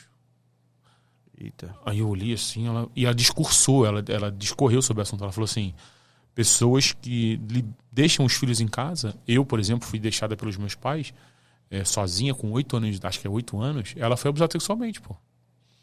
Então assim, Alberto, a gente não pode, e tá falando dessa pessoa, ela se tornou prostituta por uma necessidade, mano, ela não queria, ela foi abusada uma vez, foi abusada duas, falou, aí se tornou comum pra ela, precisava, aí quando ela viu o mundo, ela droga, aí ela entrou e ela chegou a fazer 20 programas num dia por R$10 em Niterói, só pra uso de cocaína.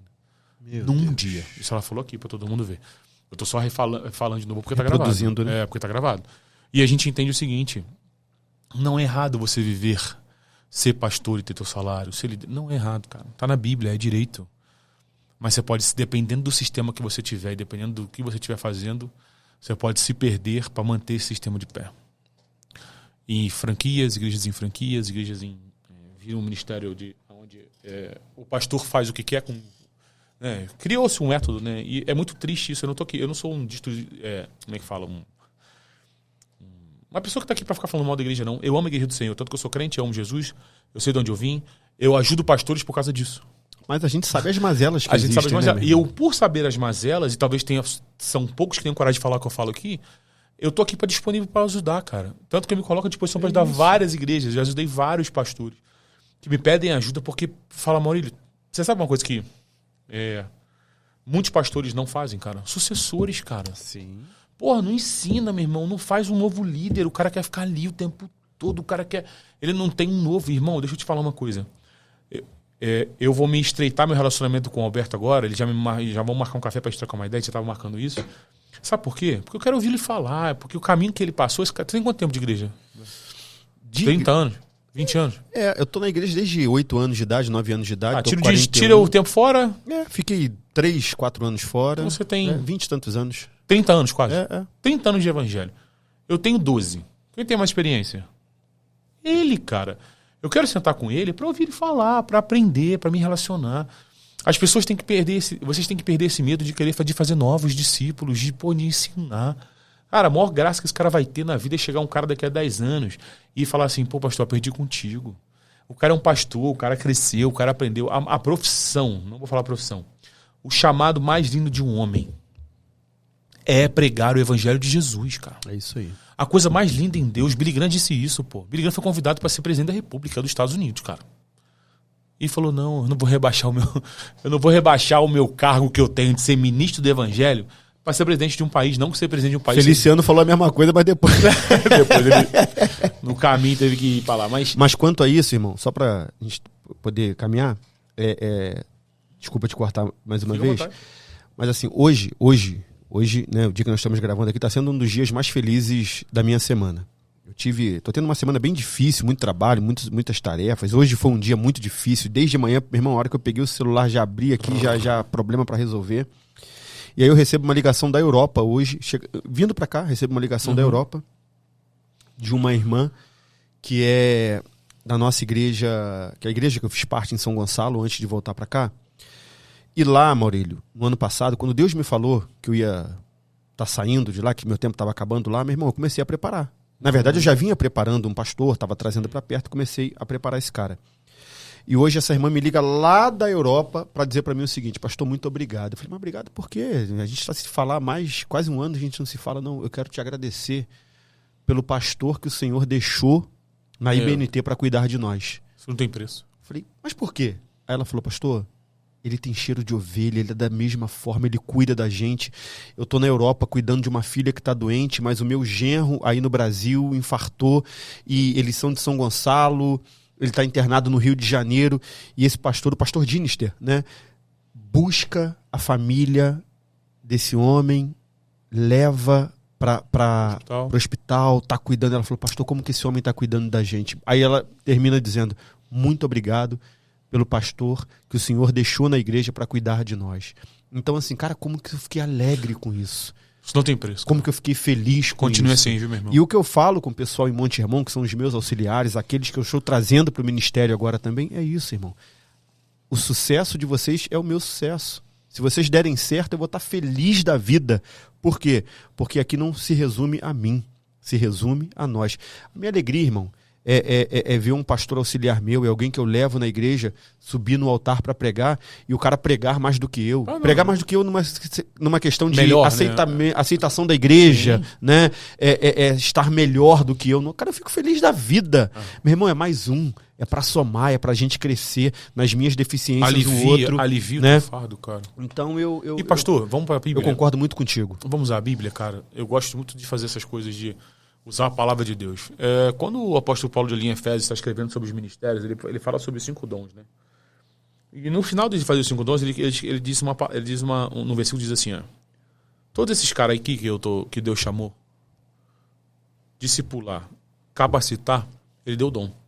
Só que o final diz assim, ó, para que haja aperfeiçoamento dos santos. Se você não tiver gente contigo para completar contigo, porque você não é completo. Eu não sou completo. Com certeza. Nós necessitamos de ter diferentes dons, diferente forma de fazer, diferente forma de pensar. A gente vai caminhar na mesma estrada, cara, mas fazendo coisas diferentes. Quando você tem pessoas do teu lado, pastores do teu lado, gente que tá ali, diferentes dons, tem um cara com uma mensagem mais evangelística, um cara que tem uma mensagem mais de mestre, o cara que tem uma palavra mais profética. Cara, você tem que saber o que na tua igreja, cara? Equidade. Você tem uma igreja, você é uma igreja com um pastor que não vai fazer tanto força, não vai ter que se desgastar. Porque tu imagina, eu não sei, a tua vez, pelo jeito, pelo que a gente conversa muito, você é um cara mais exortativo, você é um cara que traz mais... Cara, tem que ter um cara que é evangelista a mensagem. Tem que ter um cara que tem a via profética, tem que ter, tá na Bíblia, tá escrito, pô. É isso aí. Mas como as pessoas estão retendo o que carregam e com medo dessa coisa que a gente estava conversando, ele acaba carregando esse fardo sozinho. Aí tem a multiplicação do dom. Aí o que acontece? Pro teu corpo, a monte irmão, crescer, não é você que tem que crescer. Não é, cara. Eu tive uma conversa com um pastor, ele tem mais tempo de pastor do que você e eu, juntos. Uhum. Cara, Ele falou, ele perguntei pra ele, falei, pastor, o que você precisa de mim, cara? Ele falou, Maurílio, eu não sei como fazer. Ele tava recomeçando e tal. Eu falei assim, deixa eu te falar uma coisa. A igreja nunca começou por ovelha. Ele falou, como assim? A igreja não começa por ovelha, cara. A igreja começa por liderança. Como assim, Maurílio? Eu falei, produz os líderes. Chama as pessoas que estão perto de você e vamos gastar tempo com esses caras. Vamos escutar essa liderança. Ele falou, como assim, Maurílio? Eu falei, meu irmão, 12. De 1, Cristo, pegou 12. Pegou a multidão? Não. Não adianta você gastar tempo com a multidão. É isso aí. O pastor que quer pastorear a ovelha, ele tem que pastorear porque é o ofício do pastor. Mas ele também tem que ter um segundo braço do ministério dele, que é produzir. Não produzir em massa como se fosse uma franquia, não produzir de marketing multinível, não é isso. Uhum. Produzir, que eu digo reconheço que você tem um chamado, vem para perto de mim e vamos caminhar junto. É o reconhecimento do cara. E aí se você reconhece ele, fica mais leve para você. Eu concordo plenamente e é isso que eu tenho tentado viver. É isso que eu tenho tentado fazer. Lá na nossa igreja nós temos um discipulado ministerial, onde eu pego os pastores e alguns futuros pastores. Então a gente tem um encontro regular, né, para a gente poder falar sobre palavra, para a gente poder se conhecer, para a gente poder se aproximar, para a gente poder entender as mazelas. E eu creio que a gente está no caminho certo, né, ouvindo isso de você também, um cara que entende muito dessa área. Faça muito, mano. Então é isso que eu tenho no coração, irmão. Abre a mesa, pra gente caminhar pro fim, que senão deve bater em nós. Faça uma mesa, meu irmão, e nessa mesa, cara, pra galera que tá vindo caminhar contigo, coloque a feijoada, coloque o ungo pesado, mas também coloque o coração, velho. Sim. Ah, mas porque, tem que falar disso. Usa a Bíblia, cara. Pega, fala pros caras a palavra pesada, ensina o troço pesado. Caráter, integridade, honra, princípios e valores, santidade, generosidade. Mas na hora que você for falar, mostra o que tá dentro do teu coração. Fala, minha visão é essa. Ah, mas eu tenho medo. Medo de quê, meu irmão? Vai reter? Tem gente que o medo, a Bíblia diz que o medo é o quê? Medo é o espírito. É isso aí. Então, expulsa o espírito. Tá com medo. Jesus, aí você vai carregar as fardos sozinho. É verdade. Eu falo isso, cara. Quem coloca a visão na mesa, você vai ter gente que não vai gostar. Normal. Mas você vai ter mais apoiadores de quem botou o coração na mesa do que quem não tem. Exatamente. Pelo menos as pessoas vão conhecer o seu coração. Saber. Ele falou disso, ele tá caminhando nessa mesa. Isso aí. E você vai ter... Aí começa a vir um monte na minha cabeça, né? Mas eu preciso enterrar. Pastor que coloca o coração na mesa. Se o coração está diante do Senhor e o Senhor que está com ele, quando ele bota o coração na mesa, não falta nada para a obra. Não falta recurso, não falta gente, não falta estrutura, não falta, meu irmão, não falta unção, não falta a graça de Deus, não falta. Eu recebo essa palavra, meu irmão. Amém, em nome de Jesus. Essa palavra. Pastorzão, pra gente encerrar, dá uma palavra pro povo nessa câmera do meio, pra gente caminhar para o fim. Quero agradecer mais uma vez, né, a participação aqui. Espero que esse nosso papo tenha sido abençoador para a sua vida. E vamos fazer isso, gente. Repensar o Evangelho, não repensar para atualizar a Bíblia, aquilo que já está escrito, já está declarado, mas repensar a forma que nós temos vivido esse Evangelho, se de fato nós temos pregado, né, esse Evangelho apenas com a boca, com palavras, ou se temos pregado esse Evangelho com a vida. Guarda essa palavra no seu coração. As pessoas estão cansadas de palavras. As pessoas estão muito interessadas em exemplo. E o exemplo que a gente tem que dar, ou para dar, é através de um evangelho pregado com a própria vida. Então, é isso que eu queria deixar como mensagem no seu coração nesse tempo. Obrigado, viu, irmão? Amém. Ó, e pra mim encerrar, eu vou dar um presente pra filha dele e pra mulher dele. Isso aqui não é pra ele, porque ele não é uma mulher inabalável. Ele é um homem inabalável. Mas eu vou dar esse presente pra sua esposa, pra sua filha, da Michelle Kushat, que é um livro da editora Agnus, nosso patrocinador oficial aqui do podcast. Vou mandar de presente para as meninas da casa dele. Que Deus abençoe você, curte, compartilha, manda para todo mundo esse podcast. E aqui embaixo vai ter a rede social dele. Se for necessário, entre em contato com ele. Deus te abençoe. À frente, podcast.